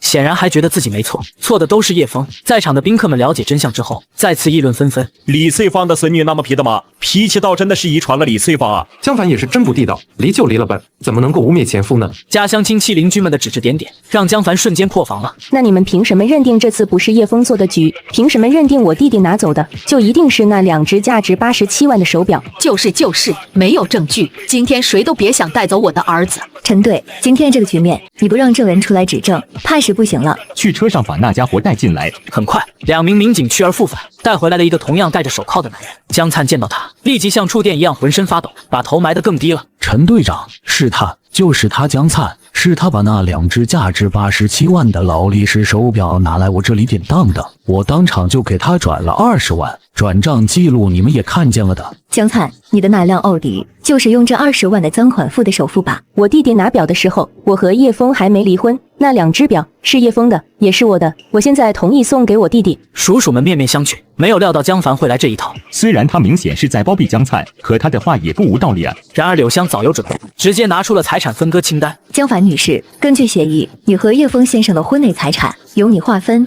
你列出的这张财务清单，有房有车有存款，甚至连碗筷有几双都清清楚楚，可是唯独没有那2块劳力士手表啊！柳香逻辑清楚，条理清晰地打了江凡的脸，在场的宾客又吃了个大瓜。李翠芳的雇员人那么好吗？和江凡离婚，竟然随意让江凡划分家产，那不是等于自愿净身出户吗？她老公也是可怜啊。不过江凡怎么忘了把那2块表列上去？这还用说吗？表都被江灿偷了，江凡肯定不知道，所以就没列啊。这一刻，江凡终于见识到了专业大律师的厉害，丈母娘也是懊悔万分。凡啊，当初你怎么不把那2块表列上去啊？要是你列上去，不就没这些事了吗？我怎么知道那2块表？当时你不也在吗？江灿他去资格复审了，他也没告诉我表的事情啊。只要他提前说一声，会被叶枫抓着把柄吗？妈，姐，你们别说了，先让我走吧，我不要再待在这里丢人了。众目睽睽之下，江灿直接被警方铐走了，丈母娘脸都被打烂了。可是面对家乡的父老乡亲，他依然鸭子死了嘴硬。各位，这只是个误会啊，我儿子江灿是被冤枉的，我和江凡先去处理一下。众人呢会管他们的破事，该吃吃，该喝喝，一点也不影响。与此同时，2楼的叶枫也带着徐蜜离开了酒楼。接下来就是让你们大出血的时刻了。都怪你，嫁猪嫁狗非要嫁叶枫这个畜生，看把你弟弟害的。那不是你逼的吗？我说要考虑一下，是谁看见了彩礼就走不动道了？现在说这些有什么用？你看怎么把你弟给捞出来吧。你以为我不想吗？里边那个不仅是你儿子，也是我唯一的弟弟啊。可是你也看见了，叶枫摆明了就是要置我们于死地，现在我能怎么办？你跟妈说实话，你和倩倩到底怎么招叶枫了？他原本好好的一个人，怎么就突然走极端变了个人似的？过去的事别提了。怎么就别提了？可别到时候是你和叶倩倩做了什么孽，连累到阿灿头上的。就一些小事，前段时间叶枫花10块钱买了瓶可乐，我就打电话过去问他，后来倩倩知道了还发网上去网暴他，谁知道他脑子抽风就这样了。果然是你们娘俩让阿灿平白无故的替你们承受了叶枫的报复，你说你脑子是不是有问题？叶枫年薪上100万，花个10块买游戏怎么了？还有你女儿，要没有她在这里做，我家阿灿能遇上这样的事吗？妈，你说话文明点，倩倩再怎么说，那可也是你的外孙女啊。关门，江凡，我告诉你，只要江灿今天回不了家，我就不只是嘴巴说说而已，我还要动手了，非得打死叶倩倩这个惹祸精。和我宝贝儿子比起来，区一个外孙女才值几斤几两。那你干脆连我一起打死好了。你以为你就没责任吗？你怎么教育女儿的？就为了10块钱，搞得天翻地覆，连累你弟弟面试都去不成，人还进了局子。你们母女俩舒服了吧？妈，你不会以为自己对叶枫就好得很吧？你怎么前脚收了叶枫家的东西，后脚就骂他全家？你怎么把叶枫当牛做马使唤？你怎么威胁叶枫把粮邮局的老房子让给江灿的？你忘了吗？丈母娘气得上气不接下气，于是就无缝切换到哭奸模式。哎呀，我真的白养你这么大了，真是个白眼狼哟，竟然这么跟我说话。行了，你这套做给外人看还行，在我这里可没半点用。你要是在这里假哭，能把江灿哭出来，也算你有本事。说到底，还是叶枫这个畜生太可恨了。最终这场争吵还是叶枫承担了所有。此时审讯室的大门终于打开了。属同志，我儿子怎么样了？笔录已经做完了，江灿对于自己的违法犯罪事实供认不讳。那我们现在可以进去看我弟弟了吗？可以，正好和你们说说之后的情况。一张后悔椅摆在正中间，江灿手脚都被靠上面，保持僵硬的这坐姿，想动弹一下都十分困难。妈，姐，你们一定要救我出去，我不要坐牢，救我！丈母娘转过身，扑通就跪在地上。叔叔同志，求你们网开一面啊！我家儿子还小，不懂事，你们就放他一马吧。他过2天还要参加公考面试啊！大娘，这可使不得。江灿这个问题非常严重，我们这边立案后会上报检察院，检察院那边再下批捕，随后江灿就会被移交看守所，直到法院判决，移交监狱执行刑期。不对，你刚刚不是说我这个案子情况特殊，虽然数额巨大，但是特定的家庭内部矛盾，而且我还是初犯，只要取得谅解就可以不立案的吗？可以不立案，可以不立案。100岁老太婆竟当着所有人的面给自己儿子下跪，甚至在下跪后还哐哐磕头。我儿子是无辜的，我儿子还要去考试的，你们不能关他。妈，警方说了，我这个案子情况特殊，虽然数额巨大，但只要取得谅解就可以不立案。不立案，这么说灿，你可以跟我们一起回家了。叔叔同志，我儿子说的是真的吗？基本是这么个情况。那我儿子还可以继续去参加公务员面试吗？可以通过政审吗？这个问题我没有办法给我明确的回答，因为我们警方和组织公务员考试的人社部门是2个系统，我们也不清楚他们的具体规定。只要不坐牢，那就没有案底。凡啊，你弟弟这下还有希望啊！江凡没说话，因为他知道所谓的谅解需要付出多么巨大的代价。姐，你可千万别心疼钱啊！我可是你唯一的弟弟，等以后我考上了公务员，还是你和倩倩的依靠。不管花多少钱，你都一定要从叶枫那里拿到谅解书啊！要不然我这辈子就毁了。灿啊，你别怕，我和你姐就是砸锅卖铁，也得把你捞出去。你疯了，我没钱。一耳光打回去。他可是你亲弟弟，你懂什么？你以为叶枫的谅解书那么好拿吗？那2块表不就是87万吗？你给他就是87万，根本不可能。2位请移步对面的休息室，叶先生的代理律师刘小姐在里边，你们自行协商，我们警方就不参与了。江凡和丈母娘气得不行，直接冲了过去。说吧，叶枫到底想要多少钱？他那表买回来就等于是2手的了，2手货就是新的也得打对折，我们最多赔他40万。呵呵，柳香笑了笑，没说话，一副看沙比的样子看着丈母娘。你笑什么？按规定，偿还不得超过12小时，不得过夜，否则就将面临行政或者刑事拘留。所以啊，我就在想，江灿到底还剩多少时间呢？丈母娘这才意识到事情的严重性，慌了神。叶枫到底想要多少？特意赔3，啥意思？字面意思，退2只手表的原价87万，再承接性的赔偿3倍，348万。什么？348万？叶枫他怎么不去抢啊？当然，我的当事人也说了，这348万要不要都可，他更想看到江灿受到法律的制裁。柳香一句话就堵死了江凡和丈母娘还价的空间，丈母娘连忙把江凡拉到了走廊上。348万拿得出来不？我卡上有多少钱，你又不是没看见，那还差148万啊！你能去找朋友借吗？妈，你在开什么玩笑？那是148万，不是14000吧？你不是有个主播朋友，我听你说他挺能赚钱的，你先去问他借一借，说不定能行。我就是和他关系再好，他也不可能借148万给我啊！再说了，他一下子也拿不出这么多钱了。还有房子，你名下望江花园的房子，当初叶枫买的时候，前后就花了400多万，这些年增值，怎么样也值个1000万吧。江凡沉默了半天没吭声。说话啊你不会看着你弟弟去坐牢不管吧？我告诉你，你弟弟真要坐牢去了，你和叶倩倩下半辈子也别想安生，我也不会让你们娘俩安生。你是要当一个坐过牢的罪犯的仇人，还是要当一个大城市的公务员的恩人？你自己选吧。我大行了吧，但是绝不能让倩倩知道。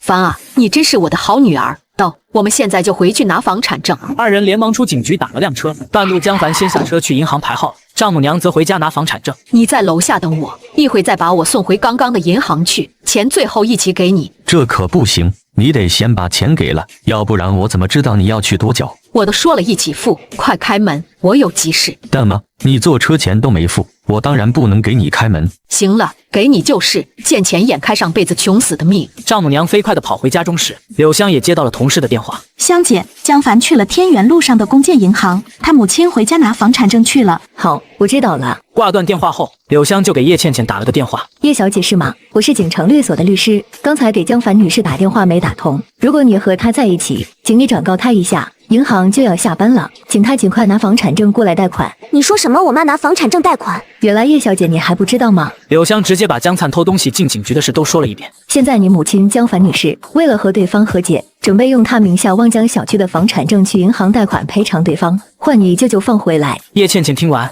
整个气血上涌，直冲脑门，她立即望向主卧，正好丈母娘鬼鬼祟祟的抱着包出来了。外婆，你的包里有什么？喂，没什么，帮你妈拿的一点东西，让我看看。丈母娘拼命的护着包，可叶倩倩也不是吃素的，双手扯着包就不放，拉扯之间，包里的紫色纪念钞还有房产证散落在了地上。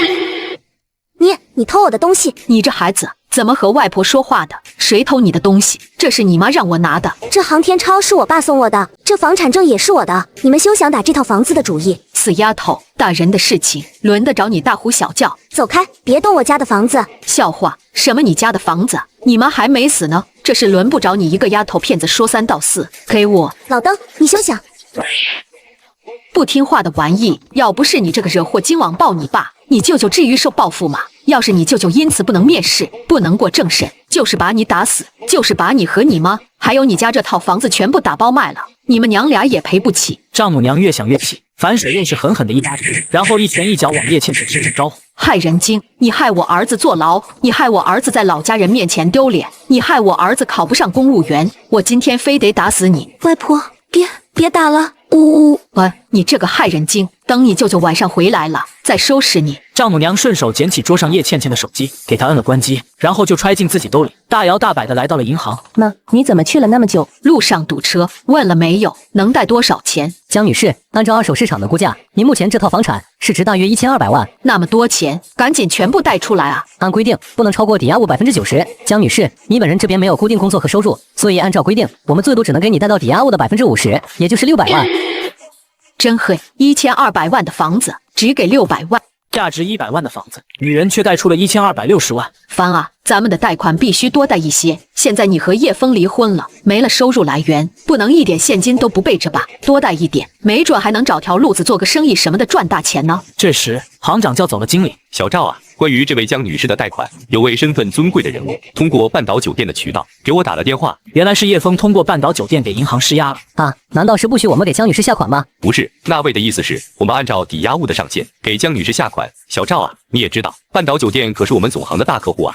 而常驻半岛酒店总统套房，身份尊贵的那一位神秘客人，更是我们得罪不起啊！我知道了，行长，我会按照抵押物90%的最高上限给江女士下款。小赵啊，你再等等，我想了想，你还是给江女士下个1200万的额度。可是按照我行的规定，最多只可贷抵押物价值的90%啊！小赵啊，我相信你肯定可以克服这个困难的。行长，我知道了。很快，经理就重新回到了业务室。刚刚行长教我初选，说有新政策了，也就是说，一律可按90%的上限进行下款。当然，二位具体需要贷多少，还需要你们自己确定。凡啊，我们可赶上好政策了啊！这机会可不是天天都有，你可千万不要错过啊！江女士，这边马上到下班时间，下款通道就快要关闭了，你想好要贷多少了吗？我要全部贷出来。经理在平台上操作了一下，然后故意道：“不好意思，江女士，我刚刚对你们房产的估价有些失误，按照市场价，你们的房子应该值1400万左右，所以你们最终最高可贷1200万。真的啊？你这个小伙子真是实事求是，一表人才。不对，1400万的90%应该是1260万，你怎么还少算了60万？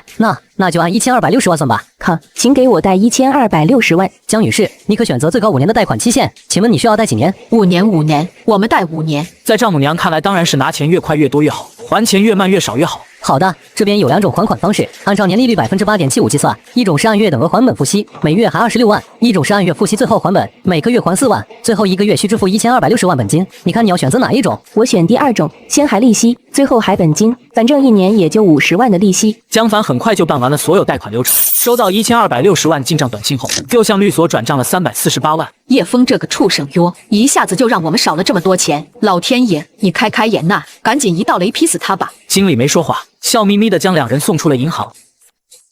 只要这笔款顺利放出去就行，但这笔贷款你一定要做好贷后跟踪和维护，一旦发现贷款人的风险，要立即抽贷。所谓的抽贷，就是银行通过对贷款人的实时风险评估，有权把放出去的贷款随时收回来。如果贷款人无力偿还，那银行可以收走抵押物品，进行司法拍卖。对于企业和个人而言，银行的抽贷行为都是毁灭性打击啊！行长，这难道也是那位的意思吗？没错。好的，行长，我知道了。江凡和丈母娘终于将江灿接出了警局。妈的，叶枫这个王八蛋，敢这样整老子！等老子考上公务员，再慢慢和他算这笔账。就是啊，等你考上了，一定要给那个畜生点颜色看看。你们说这些气话有什么用？等你真考上了，还是想想办法，怎么把叶枫他爹妈的那2套房搞到手才是正经事。好。对了姐，叶枫今天开口要了多少？348万。什么？叶枫这个王八蛋，他真敢要啊！不过姐，你哪来这么多钱？我把房子抵押了。还是我说服你姐去贷的款。丈母娘捶胸顿足，一想到这么大一笔钱白白送给了叶枫，心就痛得不行。你们放心，等我考上了公务员，这笔钱用不了多久我就能还上。好，这几天你就专心学习，什么也别想，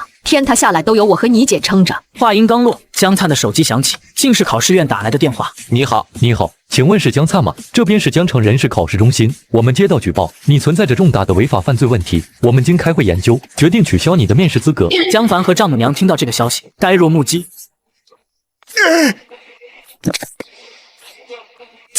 江灿神经系统失调，竟然直接引发了羊癫疯。妈，你快过来帮忙，免得他咬断自己的舌头。下一秒，江灿一口咬在了丈母娘的手背上。江灿很快就被担架抬上救护车来到了医院。然而，当丈母娘看见仁爱医院4个字时，又发疯了。不去，我们不去这个医院，换一家，马上给我换一家。这症状，怕是被疯狗咬了的吧？但其实丈母娘不肯在这家医院就医，是因为徐蜜在这里上班。妈，现在给弟弟看病要紧。再说了，这医院那么大，徐蜜在精神科，我们碰不上她。都怪你，全市那么多医院，你偏要叫这家医院的。好不容易进了医院，江凡为丈母娘和江灿办好住院手续后，丈母娘又将矛头指向了叶枫。是不是叶枫那个畜生干的？明明都给了他348万了，他还要举报你弟弟，这可毁了你弟弟一生啊！好了吗？现在说这些都没用了。但凡你弟弟要是有个后遗症，我非得和叶枫拼了。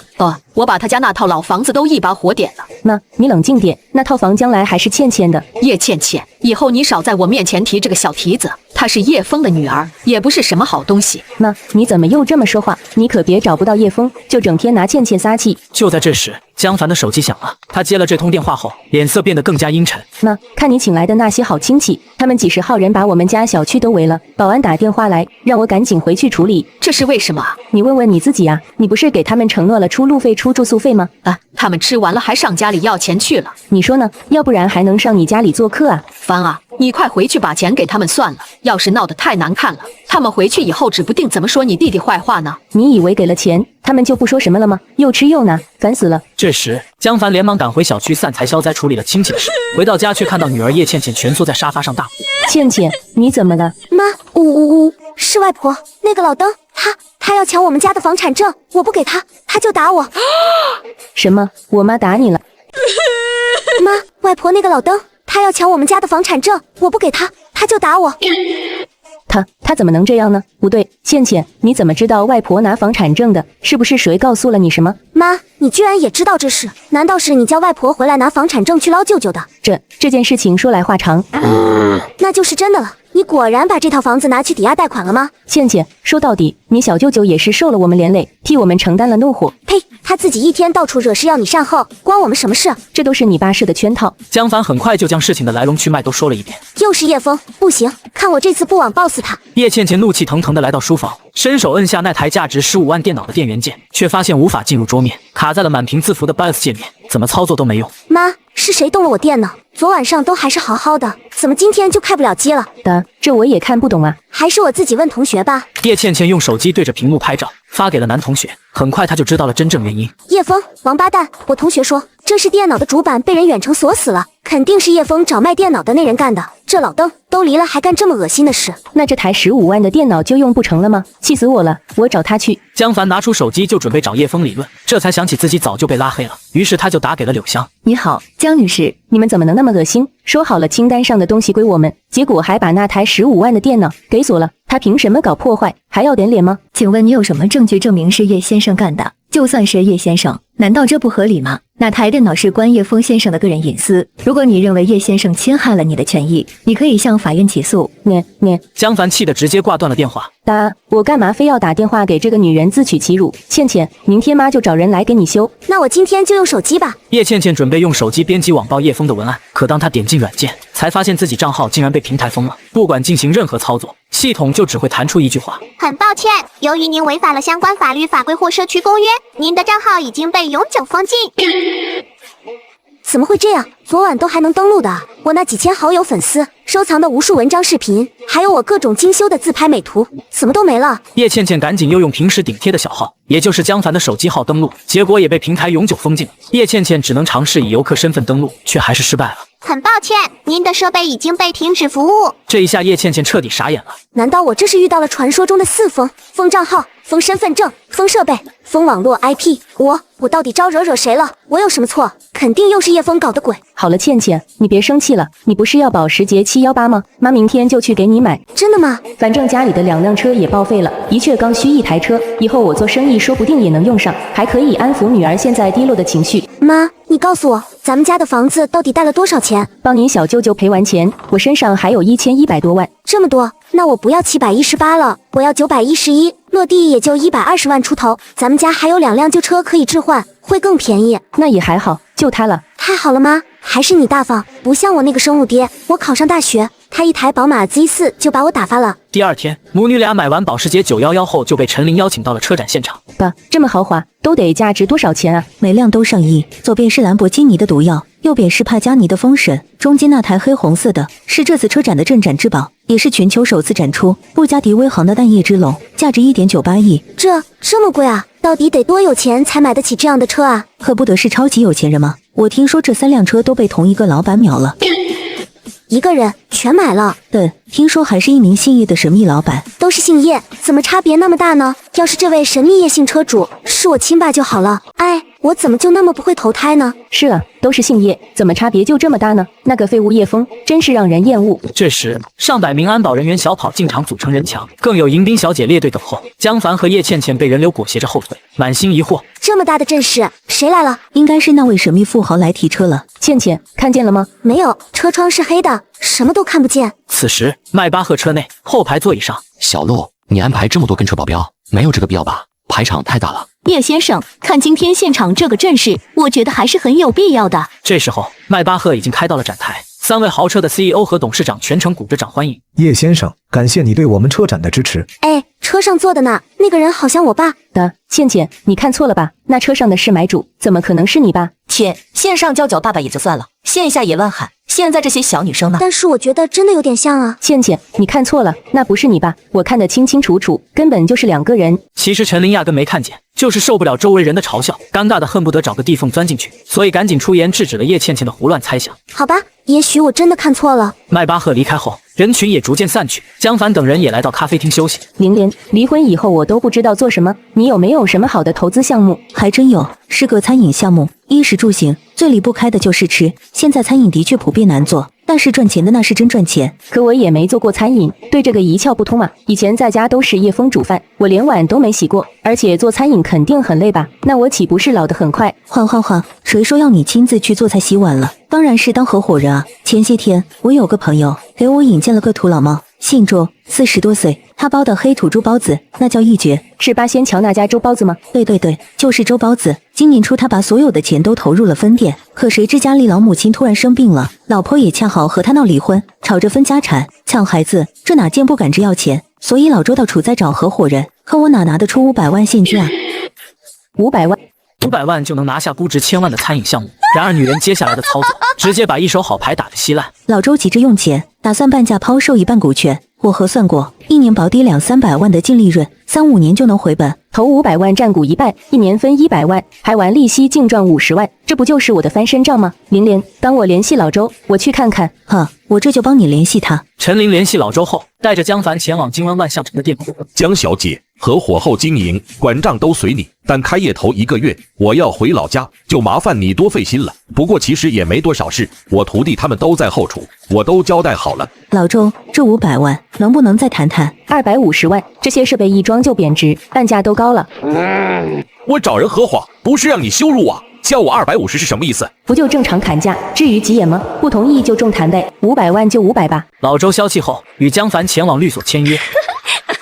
从今天开始，我也是女老板了。可都怪叶枫，要是我早几年出来商界闯荡，现在早就是成功的女企业家了。另一边，小鹿带着一位年轻男子走进了套房。叶先生，这位就是王海，江城最好的商业调查师之一。你好，叶先生，我们查到江凡以500万现金入股周包子餐饮有限公司，占股50%，这是周平的相关资料以及他们和合同细节。江凡的这个投资项目有多大的回报率？根据我们细致的分析计算，江凡这个投资十分合算，预计他的最低年利润分成可达200万，最高可达500万。哈，还真让这个女人捡漏了。你们继续盯着她，然后在江凡店铺的对面帮我盘个店面，进行封闭装修。王海随即退下。叶先生，月底江城将举行一场慈善拍卖晚宴，不知道您是否有兴趣？慈善拍卖，这么说拍卖所得的金额都会用于慈善事业？是的，这是国际知名拍卖行苏比士集团发起的慈善拍卖活动，届时将会有许多国内外社会名流参与。好，那就去看看。等江凡回到家时，叶倩倩正在吃零食追剧。妈，你回来了，和陈琳阿姨谈的怎么样？已经签了合同，后天就开业了。妈妈占股50%。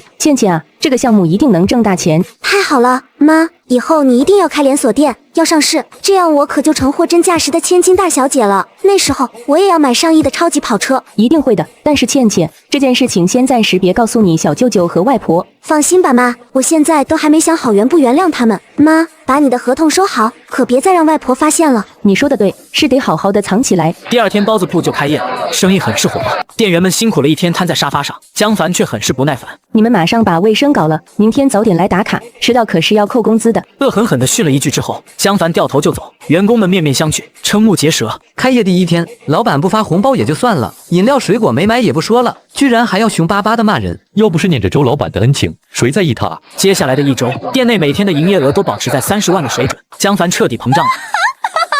我简直就是个商业女天才。妈，你可得管好店里的那些打工狗，我听网上说他们最会偷奸耍滑了，可不能让他们破坏了你的事业。倩倩，那你说应该怎么做？妈，书上说一个企业要想长久，必须要建立企业文化，比如安排早读、跑操这些项目，还要给每个人定 KPI， 每周考核，末位淘汰，考核不合格的还要接受体罚，要是遇见不听话的打工狗，还要杀鸡儆猴，给自己立威。这能行吗？不会把他们都逼走吧？逼走更好，这样的害群之马留在团队里，只会带坏其他人。而且现在3条腿的人不好找，4条腿的打工狗到处都是，走就走了呗，大不了再招就是了。好像有些道理，倩倩，你说的对，我明天就去给他们上点企业文化。第二天一大早，江凡就到店里召开了早会。我们周包子一定要有企业文化，明天你们7点就必须来跑操，大喊我们的企业文化，缺席的按矿工处理，我会开车来监督你们。江凡雄心壮志的说完，底下的人都愣住了。3天后，叶枫听到这消息时，忍不住笑出了声。哈哈哈，这个女人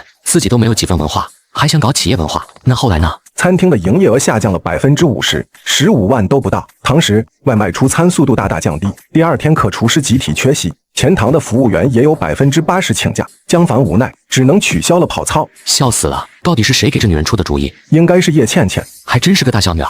江灿那对母子呢？那边倒是一切如常，江灿的病情已经基本康复，却处于自闭状态，因此还继续在医院住着。他母亲李翠芳那边就有点，总之是有些苦了同病房的病友，还有医生和护士了。半个月，我派出去在医院开展工作的调查员就换了好几个，每个最多3天就来诉苦，真是最难接触的调查对象。是时候应该让这个老东西知道，他女儿开了一家大餐厅了。是，叶先生。在仁爱医院食堂，一位大爷发现餐盘里的鸡腿被咬了一口，大厨调取监控发现又是丈母娘所为。此前，丈母娘多次在食堂偷打包鸡腿售卖，甚至使用医疗废弃垃圾袋。又是这个老太婆，妈的，这个老不死的东西，我找她去，今天我非扇死她不可。老马，冷静点，那个老太婆可不好惹，小心她讹上你。白捡姨妈回家去供着，以后你们要严防死守，不准这个老太婆进我们餐厅一步，看见她来就轰出去。另一边，仁爱医院的自助食堂里，一位杵着拐杖，左脚打着石膏的大爷，啪的把餐盘砸在窗台上。我儿子交了那么多住院费、伙食费，你们就让我吃这个？只见餐盘里的鸡腿赫然被咬掉一口，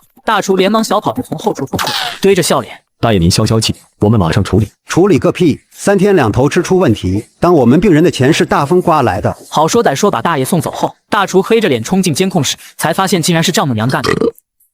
哎呦，撑死我了！丈母娘瞅准工作人员进后厨的空档，正把啃了一半的排骨飞快加回菜盘，然后又把咬了一口的鸡腿全部倒回去。浪费！我呸！我花钱买的，想咋吃咋吃。这老东西又是他，这都是第3次来祸害我们了吧？今天我非扇死他不可。这老太婆也太狠了，为了将自助餐吃回本，狂吃3天3夜。这老东西，不知道这些东西其他人还要吃吗？今天我非扇死他不可！老马，冷静点，小心他讹上你。白捡姨妈回家去供着。以后你们要严防死守，不准这个老太婆进我们餐厅一动，看见她来就轰出去。另一边，丈母娘酒足饭饱的溜了个弯，心满意足来到江灿的病房，却遇到了新入住的小伙子。你刚住进来的，我是你隔壁床的吗？对了，你看见我儿子去哪了吗？哦，刚刚护士带他去体检了。那你年纪轻轻得的什么病啊？不会是传染病吧？可别传染给我儿子啊！阿姨，我只是血压有点低，来住院观察几天，不是最好。丈母娘松了口气，然后眼睛直勾勾的在小伙子行李上直转悠。小伙子装作没看到，将8枚热气腾腾的包子拿出来吃，好香啊！你这包子在哪买的？粥包子啊，这么有名，您都不知道吗？赶上了饭点，不排队还买不上呢。你看看，我这还有照片呢。小伙子热情的拿出手机，给丈母娘展示粥包子开业那天的盛况。天啊，这么多人，这家店肯定老赚钱了吧？那不是，一个月少说能赚100万。等等，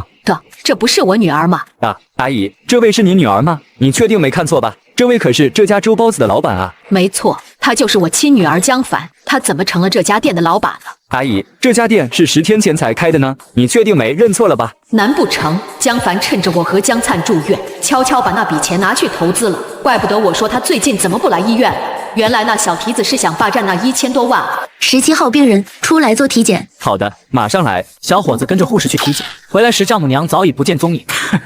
鱼儿上钩了。然而下一秒，小伙子就笑不出来了。我挂在墙上的耳机还有充电宝呢，这老东西啊！另一边，丈母娘来到包子店后，就看到了排队火爆的粥包子店，她想都不想就直接插队挤了进去。老奶奶，你干嘛啊？喂，你怎么插队啊？丈母娘装没听见。算了吧，这种人没素质，别和他一般计较。反正马上就要到我们了，不差这一回。小蹄子，你张口闭口说谁没素质呢？原来你没聋，听得见啊！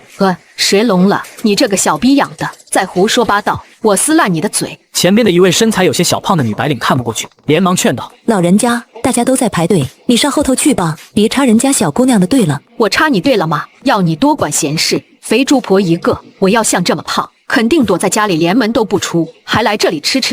女白领脸一红，委屈的泪水在眼眶里打转，羞愧的低着头就离开了队伍。我天，你能积点口德吗？你难道自己没有女儿吗？我不仅有女儿，还有外孙女，都比你们仨好看多了。丈母娘洋洋得意，不以为耻，反以为荣。都看见了没？这个位置是刚刚那肥婆让我的，再咋咋呼呼谁插队，我扇死你们！女生伸手推了丈母娘一把，你给我出去！哎呦，你这个小蹄子，还敢打老年人！今天我非得替你爹妈教训教训你！话音一落，丈母娘一巴掌就打了过去。老东西，我和你拼了！但丈母娘毕竟身经百战，她只是微微一愿意，就将女生摁在了地上，然后直接上脚使劲跺。就在这时，后边3个小伙顿时暴跳如雷的冲了上来，一头金发的黄毛小伙给丈母娘来了个窝心脚，丈母娘摔出去跌了个狗吃屎。妈的，老壁灯，你敢打我干妹妹，找死！黄毛咬牙切齿，一拳打在丈母娘的左眼上，打得丈母娘眼冒金星，3花聚顶。救命啊！杀人了啊！老子杀的就是你！一个个巴掌打下去。围观群众都拍手称快起来。此时江凡也听到了楼下打架的声音，连忙跑了下来。哎呀呀，这老太婆死了吗？怎么办？会不会牵扯到我们店啊？要不然你们把她扶远点。听到江凡的声音，丈母娘连忙抬起头来。女儿啊，妈，凡啊，他快打电话报警，把这小畜生给弄进去。我马上打。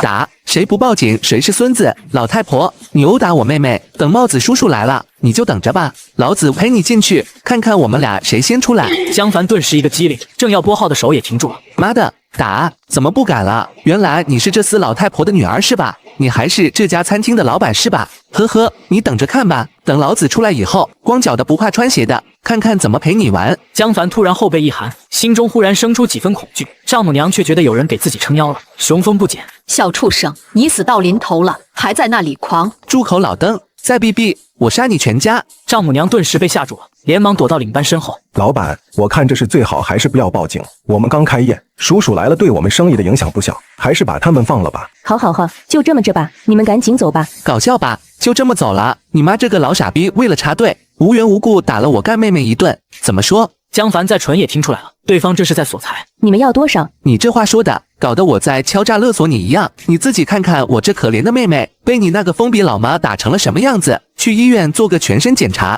还有精神损失，你自己估摸着赔吧。3000，切，你觉得够吗？其实这个时候，餐厅前堂后厨至少有20个大汉站出来随随便便就能吼住黄毛，但却没一个人愿意站出来。让你平时欺负我们，最好现在也感受下什么叫蹬鼻子上脸极限施压。6000，行了吧？拿现金来。江家母女完全溃败，老的有怒不敢言，小的被吓破了胆。付完钱后，母女俩竟在办公室直接吵了起来。真是没用的窝囊废，让你报警你不敢报，还倒给他钱。我一个老太太被他打成这样，他都还没赔我钱，整整6000啊！你就不能拿出你以前对叶枫的那股子劲来吗？够了，都念了10几遍了，你累不累？你有本事还让人给打成这样，给钱的时候你也在，你怎么不阻止啊？你在乡下不是横着走吗？怎么现在不能耐了？哎呦，你这个白眼狼哟！妈，你翻来覆去就这2套词，有点新鲜的吗？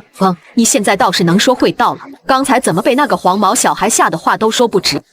算了，不说这个了。我问你，这店到底是怎么回事？妈，你那什么态度，好像我做了什么伤天害理的事一样。是没伤天害理，但也差不多了。你弟弟现在还在医院躺着，现在他一无所有，连铁饭碗都丢了，你却瞒着他，悄悄的开店。你说你还不是伤天害理？妈，不是不告诉你们，是你们在住院不想你们操心，而且现在投都投了，还一直在赚钱，你说怎么办？总不能不要吧？丈母娘两眼放光，赚了多少？工作日能挣2、3万，周末能挣4、5万，我能分1半。真这么多？看来你这店一个月能赚100多万啊！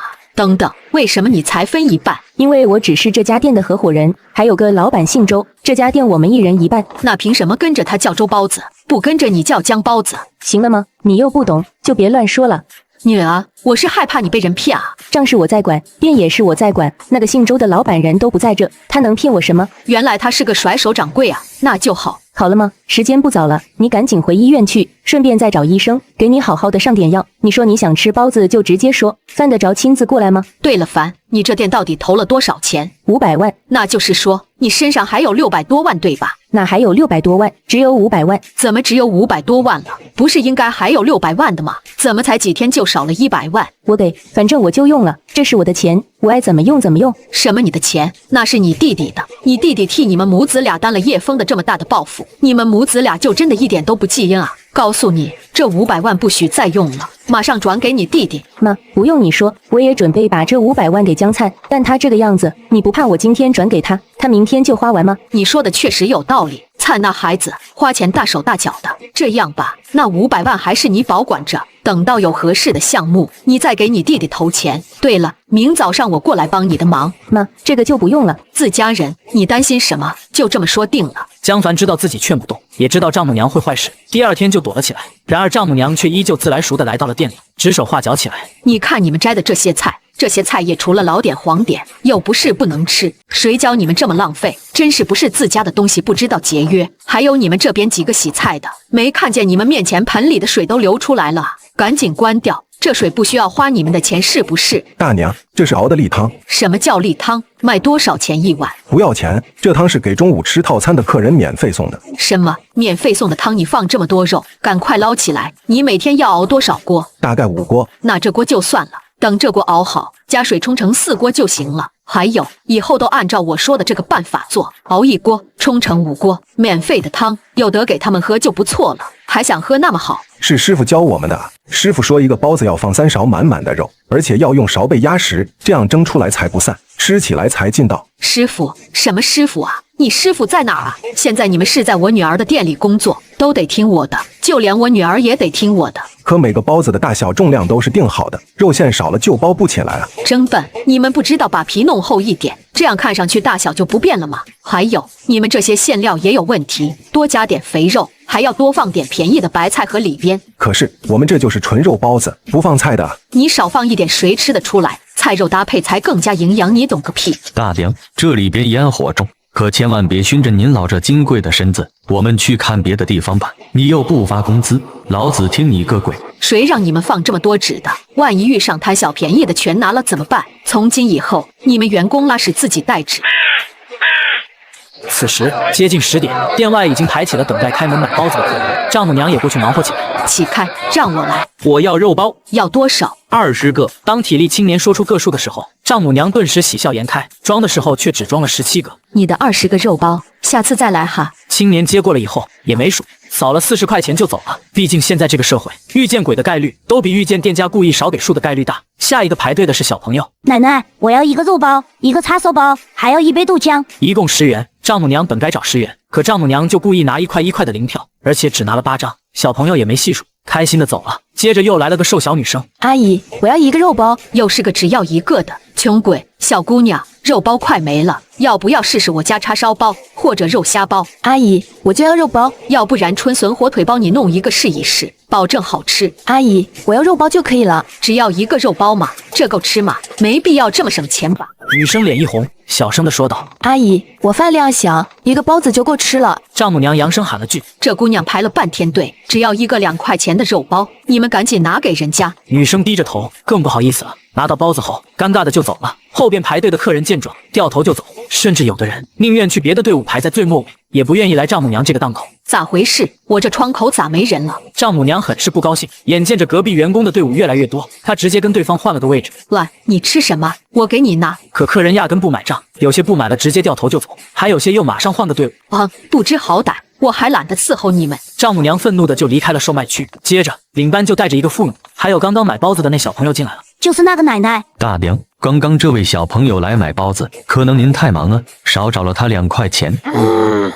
刚才我明明找了你10块钱，你是不是出去悄悄买零食了？不敢告诉你吗？你这小年纪的孩子，怎么净撒谎说假话？我家就是在隔壁开便利店的，我女儿想吃什么零食没有啊？大娘，要不然把钱补给人家就算了，在这里吵起来，影响我们店里的生意。丈母娘扯着嗓子：凭什么？我明明都把10块钱找给他了，为什么还要多给2块？要是以后人人都这样上门来讹钱，我们这生意还做不做了？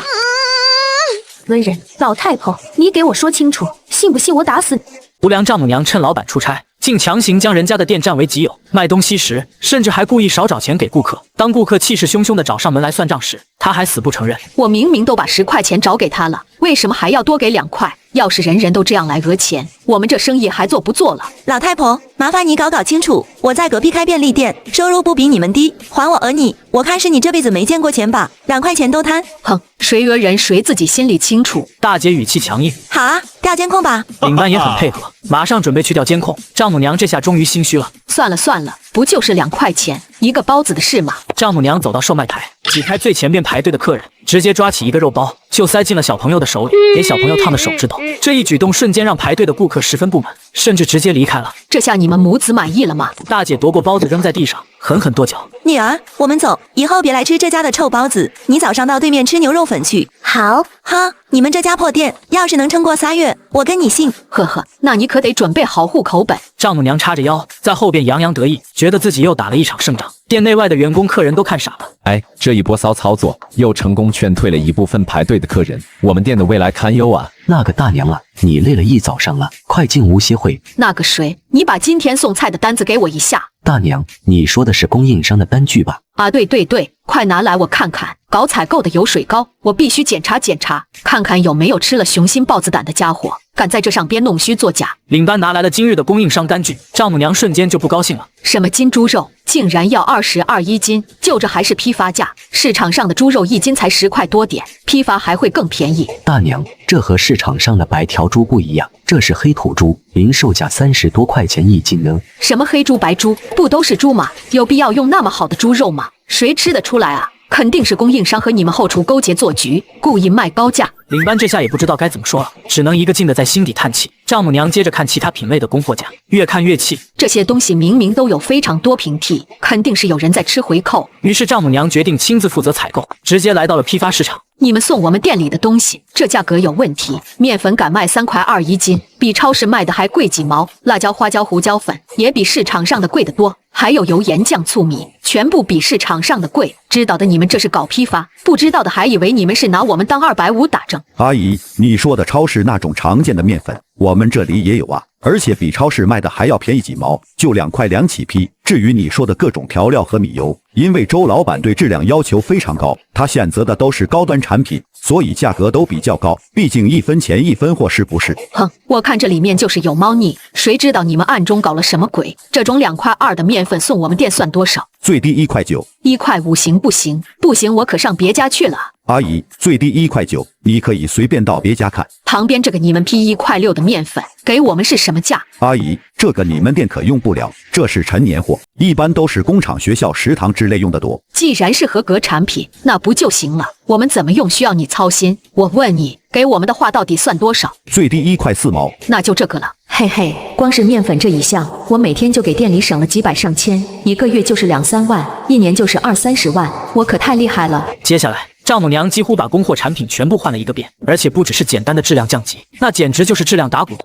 等到丈母娘终于走了后，老板当场累瘫在沙发上，这简直比爬了9999层楼还累。老托，你赶紧把周包子的货款统计一下，明天就去要账，以后要先款后货。我看这周包子大概是撑不了多久了。之后，丈母娘回到餐厅里，趾高气昂地向女儿江凡炫耀自己今天的战斗成果。丈母娘啪地拍出订货单，女儿啊，以后每天妈至少可以帮你们店节约这个数。丈母娘伸出2个手指头，2000，真的吗？什么2000？是2万。江凡震惊的2万，哎，但是一想到每天节约的这2万要给那个姓周的分一半，我心里就不舒服啊。那有什么办法呢？都是合伙人吗？另一边的半岛酒店里，叶枫听着王海的汇报，直接笑了。叶先生，按照这样的进度，最多1个星期，周包子就撑不下去了。老周都还没回来，不能让这家店就这么倒了。从明天开始，你暂时压住网络平台的所有差评，然后组织拖去就餐排队，要维持现有的客流量不变，甚至还可以微微上涨，直到他们挤走老周，成为这家餐厅100%的股东为止。第二天一大早，员工和厨师们来到后厨时，直接吓得尖叫了起来。来了，这什么玩意啊？怎么了？领班过来一看，只见那些蔬菜水果不少都已经沤烂流水了，这玩意别说给人吃了，就是给猪吃，都怕把猪给毒死。老张，这到底是你从哪个垃圾堆里搬回来的？最可恶的是这些肉，尤其是这摊猪肉，这玩意可是槽头肉啊，里边全是淋巴和激素残留，这是给人吃的吗？老许，你先别激动，昨天江老板已经不让我负责采购了，江老板让他母亲今后负责采购这一块。什么？是那个死老婆子？那个死老婆子是嫌我们店里的生意太好了吗？想弄死我们店吗？不行，我得和老周说道说道。然而电话拨过去，对方却不在服务区。此时江凡终于来到了店里。怎么了这是？老板，你自己来看看吧。江凡过来一看，直接呕了。怎么这么臭？这分明就是劣质货，压根用不成。这时丈母娘气势汹汹地走来。谁说用不成的？我看你们真是日子过得滋润了。这么上好的猪肉，往前数30年，是抢都抢不到。怎么老一辈子吃了那么多都没事，就你们金贵是吧？我看是有人没有回扣，吃了这心里不爽有问题才是真的。反正要让我用这玩意做给客人吃，我不干。好啊，你敢在这儿给我耍混是吧？不想干你就给我滚！还有你们后边站着的也是，真以为全天下只有你们几个厨师？没了你们，我就不信我们娘俩找不到会包包子、会炒菜的了。我还真就不受这个气了。老徐火气上头，把帽子一甩就要走。江凡这下急了，刚要拦人，领班先他一步。老许，冷静点，不要这么冲动。想想你的老婆，想想你的儿子，他们可都靠着你吃饭呢。你这一出门是爽了，他们怎么办？忍忍吧，等老周回来就好了。老许无奈的苦叹一声，无奈的回后出去了。江凡心里松了口气，丈母娘则是满脸得意，像打了胜仗一样。想走的现在马上就滚，不滚的就给我好好的工作。新开的包子店月入上百万，只因包子好吃到男人一天买300万。然而这天熟客却全跑光了，新客吃完后更是当场就呕了。原来合伙人母女竟在用猪淋巴结做包子馅。妈，你确定你买的那些东西能用吗？不会影响生意吧？怎么就不能用了？人家来吃就是吃个牌子，只要你招牌在这，就是端出去一坨狗屎，他们也觉得好吃。更何况我们肉没少，菜也没少，如果这都影响生意了，只能说是他们厨子手艺不行。可是你懂做饭还是我懂啊？离了好货就不会做菜，要是样样我们都买最好的，那还要那帮厨子干嘛？牵条狗来都行。这番话让江凡感觉有几分道理，也暂时打消了他心底的疑虑。第二天上午10点，包子准时出笼开卖，老顾客直接吃出了明显的差别。肉肥了，调味不香了，包子皮不够暄软，麦香味也不足。算了，以后不来买了。此时排队来买的新顾客虽然没有觉得有问题，但吃了2口就不想吃了。说什么最好吃的包子，也不过如此嘛。切，白费我排了这么长时间的队。之后几天，餐厅表面上风平浪静，生意看似红火，但熟客却几乎不见踪影。然而丈母娘等人却不知危险已经来临。女儿啊，你看看，我就说这些城里人哪吃得出来什么好坏嘛？就是周末的人流量甚至比之前还高。哎呀，我真是有气运加身啊！不管怎么样都能挣大钱。与此同时，老周终于打完了离婚官司，一脸疲惫地走出机场。这次还真的感谢那位主动找上门来的大律师啊！否则这次离婚就不只是伤筋动骨那么简单了。随后老周直接打了一辆出租车，麻烦去金湾万象城周包子。廖哥，你要去吃那家的包子，我劝你还是换一家吧。为什么啊？嘿，那家周包子越来越水了。我有个同事吃完周包子就拉了2天肚子，肉都是臭的，而且档口的那老太婆经常故意少拿包子，要10个，她给你装9个，1次2次是不小心，但回回都是这样。老周震惊不已，但还是强作镇定的让司机继续前往餐厅。远远的，他就看见一眼望不到头的队伍，走近一看，餐厅里也座无虚席。难道出租车司机说的是假话？就在这时，老周看见丈母娘双手叉腰站在档口前，目不转睛地看着员工拿包子，然后跟审讯犯人一样盯着客人看扫码界面。要是有人要便宜的包子，那他的脸色就更凶了。他是谁？我要是客人，被人这样当贼防着，心里肯定不舒服。就在这个时候，2名年轻女孩从老周面前走过，她们只咬了一口包子，就满脸嫌弃地把袋子里所有包子全部扔进了垃圾桶。这家包子真难吃。是呀，亏我们还特意过来排了半天队，比学校食堂的包子也好不到哪里去嘛。避雷了，下次再也不来了。老周连忙捡起女孩扔掉的包子，然后拿出其中一个咬了一口。老周整个人都僵住了。这面皮不对，是陈年面粉；这油不对，不是新鲜压榨花生油；这虾不对，是死的。等等，这肉也不对，是猪脖子里的淋巴结。那一刻，正午的太阳很刺眼，可阳光下的老周却浑身发寒发冷，他失魂落魄，像一具行尸走肉一样朝餐厅走去。哪里来的要饭的，给我滚出去！老板，你有毛病啊！叫这个叫花子老板，你还愣着干嘛？赶紧把这叫花子弄出去啊！再慢慢吞吞的，我扣你工资。丈母娘下意识的回头左看右看，以为江凡来了，结果并没有见着人。领班激动的跑过来，周哥，你回来了。这位老人家是谁？我是江凡的亲妈。江凡听到楼下自己的老妈又在大呼小叫，本想下楼来看一看，没想到却看见了老周。老周，你办完事了？我们去后厨看一看。领班二话不说，马上带路，甚至有点迫不及待的样子。江凡本想叫住他，但已经来不及了。完了，怕什么？走，我们也瞧瞧去，看看他还能憋出个什么屁来。看见老周，后厨全体正在忙碌的厨师全部停下了手头的活，看着他们这些老伙计，一个个有苦说不出的模样，老周心里非常不是滋味。都怪我有眼无珠，找了江凡这个合伙人，让他们受苦了。老周径直走向正在处理食材的厨工。江小姐，你知道这是什么吗？这是肉啊！你一个厨师，连肉都不认识了吗？是肉。老许，把这盘肉给我炒了，我陪江小姐和她母亲一起吃。是老板。老许二话不说，端下去就在灶台上把这碗淋巴球按照小炒肉的流程给烹饪起来。江凡见状，顿时慌了。老周，这没必要吧？女儿，别怕，有的人开店大半个月不着店，让你一个人在吃苦受累把店撑了起来，现在回来了倒耍起威风来了。我这辈子就还没有见过这么不要脸的人。老板，炒好了。二位请。江凡捂着鼻子，那盘菜他光是看一眼，闻着味都快要吐了。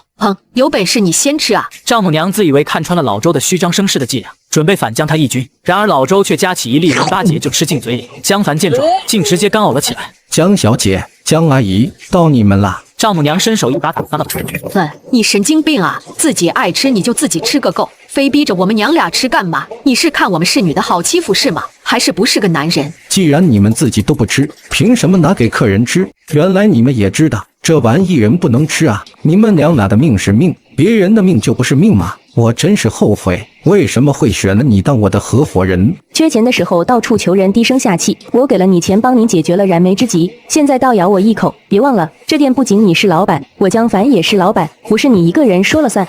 说得好啊，你也是老板，真金白银买的股份，怎么还得事事听别人的？那和花钱买个班上有什么区别？早知道我当初就不该卖你那一半股份。老周，听你的意思是不想和我合作了？其实江凡是故意这么说的，因为他其实很不平衡，甚至觉得没有老周，他自己也能搞好这家店，甚至还能赚得更多。老周，你要是真不想干了，大不了我再出500万，把你剩下的股份全买了。但是介于你开业这个月都没来过餐厅，所以这个月的利润分成你不能啊。因为这些人都是你招的，所以你还得负责发他们这个月的工资。在场的厨师员工们听完，当场就气炸了。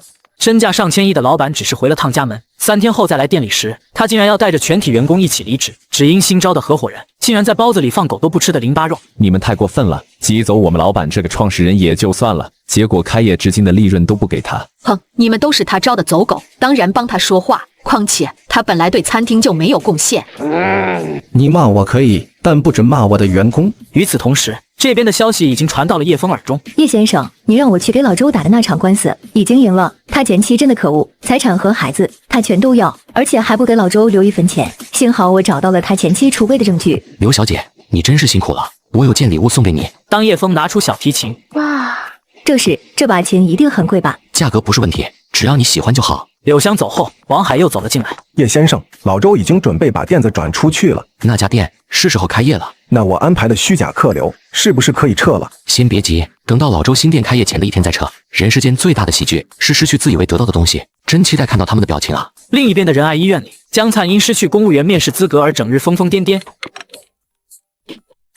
喂，你快打车过来！你姐花500万给你买了一家餐厅的股权，才刚刚开业了不到1个月，就赚了200万，你赶紧过来把字签了。江灿顿时整个人大脑轰的一声巨响。200万，爸，你让我姐等着我，我马上就来，一定要等着我啊！等江灿赶到餐厅时，周包子铺门口已经排起了长队。每个月能净赚100万，谁还考什么 TMD 的公务员啊？这不爽多了。灿啊，你终于来了，快上楼，就等你签字了。江灿赶到餐厅后，很是顺利的就签了股份转让协议。已经签完字了，江小姐，我们的合作已经结束了。我只有一个要求，你们不许再使用周包的这块招牌。哼，谁稀罕了？我早就想改了。老周没搭理他们，直接走了。然而餐厅所有的员工竟同时追了出来。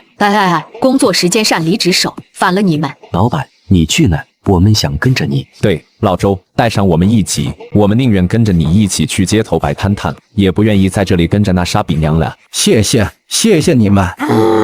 你们干什么？造反吗？都给我滚回去干活！你算什么东西？老周雇的我们，老周给我们开的工资，你哪根葱？老不死的玩意，我们想去哪就去哪，难不成你们娘俩还想搞奴工那套？可去你的吧！好啊，你们想滚，我不拦着。但你们既然收了多的那1000块钱，就必须干满1个月外加那1000块钱的天数才准走，否则这人一下子走光了，怎么招人？肯定影响我这大好的生意啊！然而却没人搭理他，浩浩荡荡的就跟着老周走了，使劲的跳着脚。你们给我回来！妈，这可怎么办啊？爸，这到底怎么回事啊？我的店呢？我的员工呢？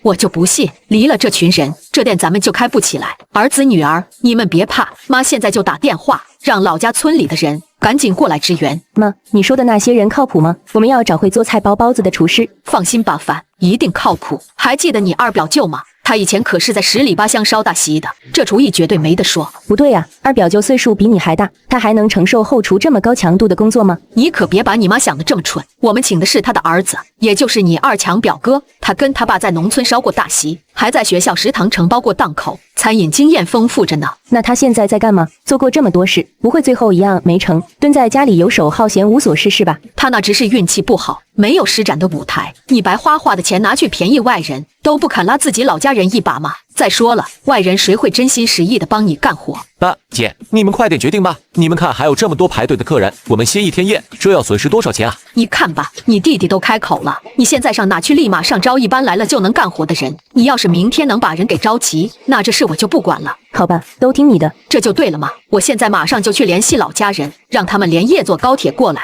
你们瞧着吧，没了姓周的和那帮白眼狼，咱们店的生意肯定会更好。这时，领班气喘吁吁地跑了回来。你小子还回来干嘛？我回来上班啊，老板，你对我这么好，不断鞭策我锻炼身体，大娘也对我这么好，心疼我一人身兼数职，主动帮我承担了采购这项辛苦的工作，我感激你们都还来不及呢。刚刚我跟着他们，只是为了劝说他们都留下来，可是没人听我的，所以我就一个人回来了。总算没全部都是白眼狼。小张，你好好干，下个月开始给你涨50块钱的工资。小张，你先把这些客人们劝走，告诉他们明天再来。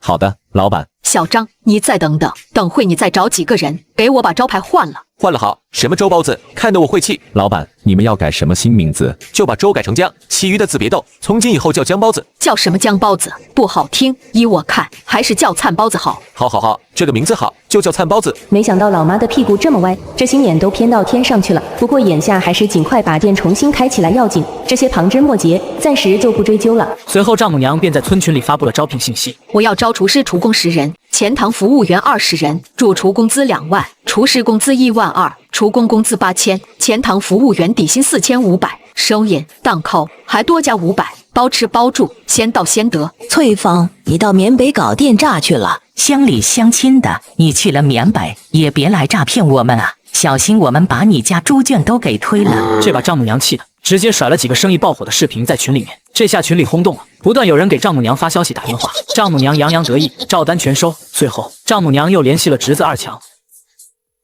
什么？让我来江城当主厨，1个月还给开2万的工资，可以啊？那我媳妇和小姨子、小舅子，还有小姨子的闺蜜，还有小舅子的女朋友都得来餐厅上班，还有要给我们安排3个单独的住处，同时还要提供上下班的交通工具。对了，我带来的这5个人，工资要比别人高500块。江凡在一旁听着，瞬间就气炸了。什么人啊？这是！不要他来了，让他滚！丈母娘捂住手机，扭头看江凡：“凡啊，你小声点！现在咱们不是缺人吗？”这个老板也太大方了，为了让自己的店铺经营下去，竟然请老家的所有亲戚来上班，结果直接让餐厅倒闭。什么人啊？这是！月薪2万还要拖家带口！不要他来了，让他滚！丈母娘捂住手机，扭头看江凡：“凡啊，你小声点！现在咱们不是缺人吗？只要保证明天咱们餐厅能正常营业，一切都好说。”姐，你就别在那里推三阻四的了，咱们这店1个月能挣200万，一天就是6、7万，能顶那二强表哥3个月工资了。要是他不肯来，咱们再休个几天业，那得亏多少？行吧，行吧。丈母娘连忙和二强确认，同时给所有报名的人发了路费。妈，我怎么感觉要来的人不止30个？你怕什么？人多力量大，咱们店生意这么好，来再多都吃得下。江灿突然伸手：“姐，给我钱！你要钱干嘛？我去给他们租房子啊，要不然晚上人来了，你让他们住呢。”灿啊，你真是懂事了，知道帮你姐姐分忧。随后江凡就给了江灿3万现金。这哪够啊，姐？其他人的宿舍不用租，老周那里租的有，你去给二强他们单独租3套就行了。对，你姐不说我还忘了。灿啊，晚点你去把那帮白眼狼赶出去，他们都不干了，凭什么还占着宿舍？要是不走，你就报警。行吧。随后江灿就偷偷数出3000现金，交给了领班。你去租3个屋子，这恐怕不够吧？找附近城中村那些民房，越便宜越好，这钱足够1个月的租金和押金了。还有，这事是我交代你干的，别多嘴告诉别人，尤其是我姐。蔡老板，你放心，我都懂。这房子是您亲自去租的，我什么都不知道，能给樊姐说什么呢？不错，有眼色。回来的时候顺便去你们宿舍，把你那些前同事亲一下场。今天晚上你的新同事们就要到了。当天夜里，老家骑马来了有足足50人，丈母娘却无比开心。好日子就要来了，时间不早了，大家先回去休息，明天早上8点记得准时来上班。领班，你把他们带去老周租的宿舍。灿啊，你把二强他们6个人带去刚租的住处。好，来，跟我走这边。说完，江灿就色眯眯地盯着二强的小姨子和小姨子的闺蜜，还有小舅子的女朋友。我作为他们仨的老板，悄悄把他们拿下那是迟早的。江灿将几人带到住处后就走了，然而二强的脸却黑了。姨妈这么挣钱，就给我们租这样的房子，真是太看不起人了。你以为你姨妈一家都是什么好东西？看看你那个表妹，从头到尾一副高高在上的态度，她嫁到大城市里就了不起啊，最后还不是离了吗？不过咱们也不亏。二强媳妇说完，竟从包里抽出了2条芙蓉王，又从里边抽出1条和天下。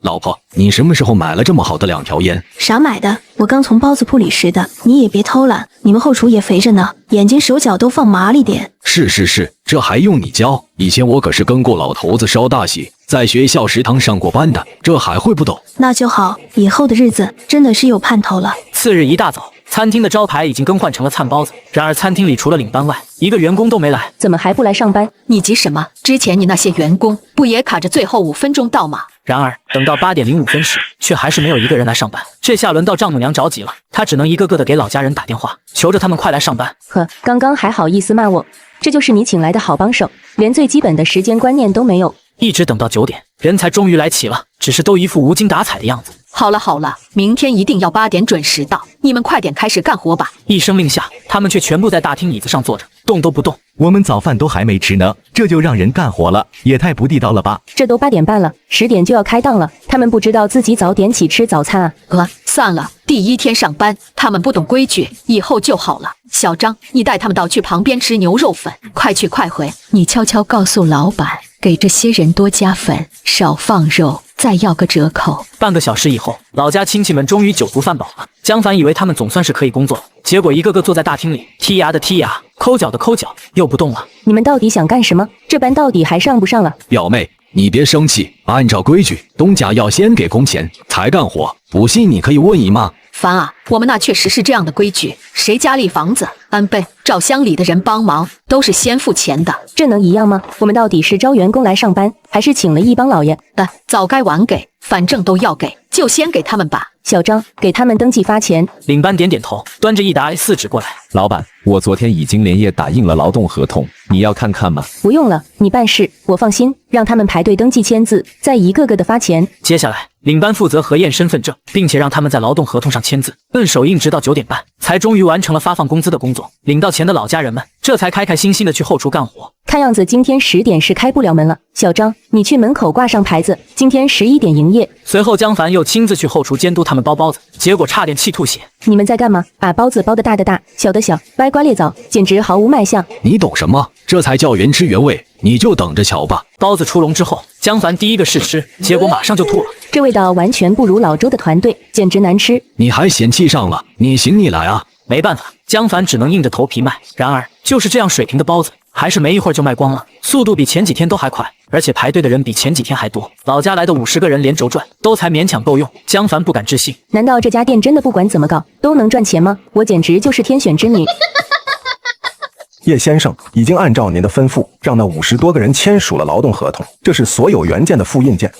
辛苦了，叶先生，我其实不是很理解，如果不加这一条，那餐厅倒闭的时候，他们老家的那些人就可以主张补偿，这对于他们不是雪上加霜的打击吗？你觉得他们老家这些人怎么样？这些家伙贪婪无耻，精明市侩，有力无义，不愧是和那老太太一个地方的人。说的没错，如果江凡的餐厅倒闭了，他们会怎么做？他们一定会当场翻脸不认人，争先恐后的向江凡他们一家要补偿，反正亏了谁也不会亏了他们自己。那如果他们要不到呢？那如果他们这些贪婪的人要不到钱呢？那他们肯定会把餐厅洗劫一空，把能搬走的全部抢光。毕竟昨天晚上刚到江城，都还没有开始上班，就已经有人开始顺手牵羊了。可那时候的餐厅已经不是江家的餐厅了。我懂了，您是要把他们全部送进去。我一直以为自己深谋远虑，现在才知道谁才是真正的高手。小王，你去准备一批和天下还有飞天茅台，要50人份，够判3年的那种的量。是，叶先生，但是在真正的实践中，恐怕是法不责众啊！哈哈哈，小王，今晚万象城归江城哪个区管？江北区。你和官方打交道多，你知道江北区官方现在有什么头疼的事吗？江北区是江城最落后的，为了振兴江北经济，江北曾制定了一个振兴计划，但花费太高了，好像是1000亿，光前期启动第一笔就需要投入50亿。这个项目不错，利国利民，帮我注册一家投资集团，这个项目我接了。叶先生竟然随随便便就能投资一个上1000亿的项目，甚至都不做基本调查。叶先生，你确定吗？当然，你说这样的话，那法还责不责众？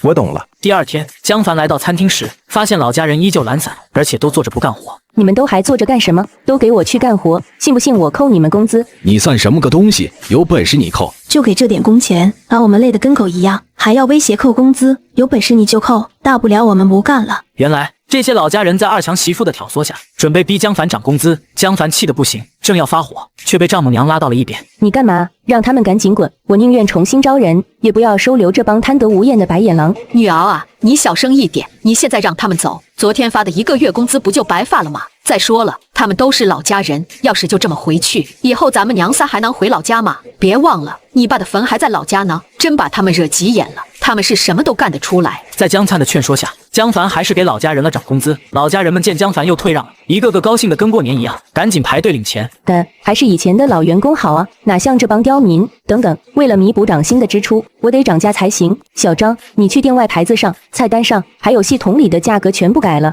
全部涨价20%。例汤不要再免费供应，一律10元1碗，再额外收10%的服务费。外卖同步涨价，并且不再包送餐费，让顾客自己出。领班惊得目瞪口呆，半天说不出一句话来。丈母娘却兴奋极了。好，早该涨了。以前咱们的黑土猪包子才卖2块钱一个，简直就是亏本在卖。但是这样搞会不会得罪客人啊？爱来，不来滚！我们店生意这么好，少他这1-2个钱少屁事多的客人嘛。就是吃不起是他们自己的原因，不是我们的原因，是他们应该反省，为什么连稍微好一些的包子都吃不起？为什么都不努力好好工作？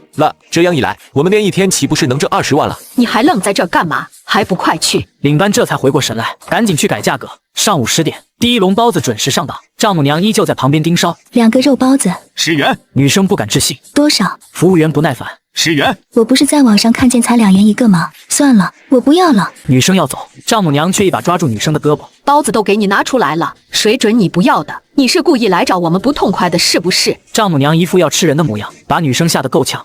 我要了还不行吗？女生不得不退让一步，心不甘情不愿的付了10块钱，拿起2个包子就赶紧走了。算了算了，就当散财消灾了。走出店外，女生打开袋子，又被当头一棒。这2个包子，一个大，一个小，看着还不如学校食堂包的，但毕竟花了10块钱，也许味道还不错呢。女生咬了一口，不是，这么小的包子一口没咬着肉馅也就算了，关键只咬了一口皮，啥玩意啊？女生牙齿也被什么东西给磕到了，她急忙吐在袋子里。这竟然有半截黑黢黢的指甲！女生再也忍不住，直接吐了出来。她也不敢去找丈母娘对质，连忙拍照取证就匆匆走了。另一边，老周在柳香的带领下见到了恩人叶枫。您就是叶先生吧？你好，老周，坐吧。叶先生，我非常感谢你之前帮我打赢了官司。没事，老周，你看我这家店怎么样？叶先生，这果然是您的餐厅吗？但以后也是你的餐厅。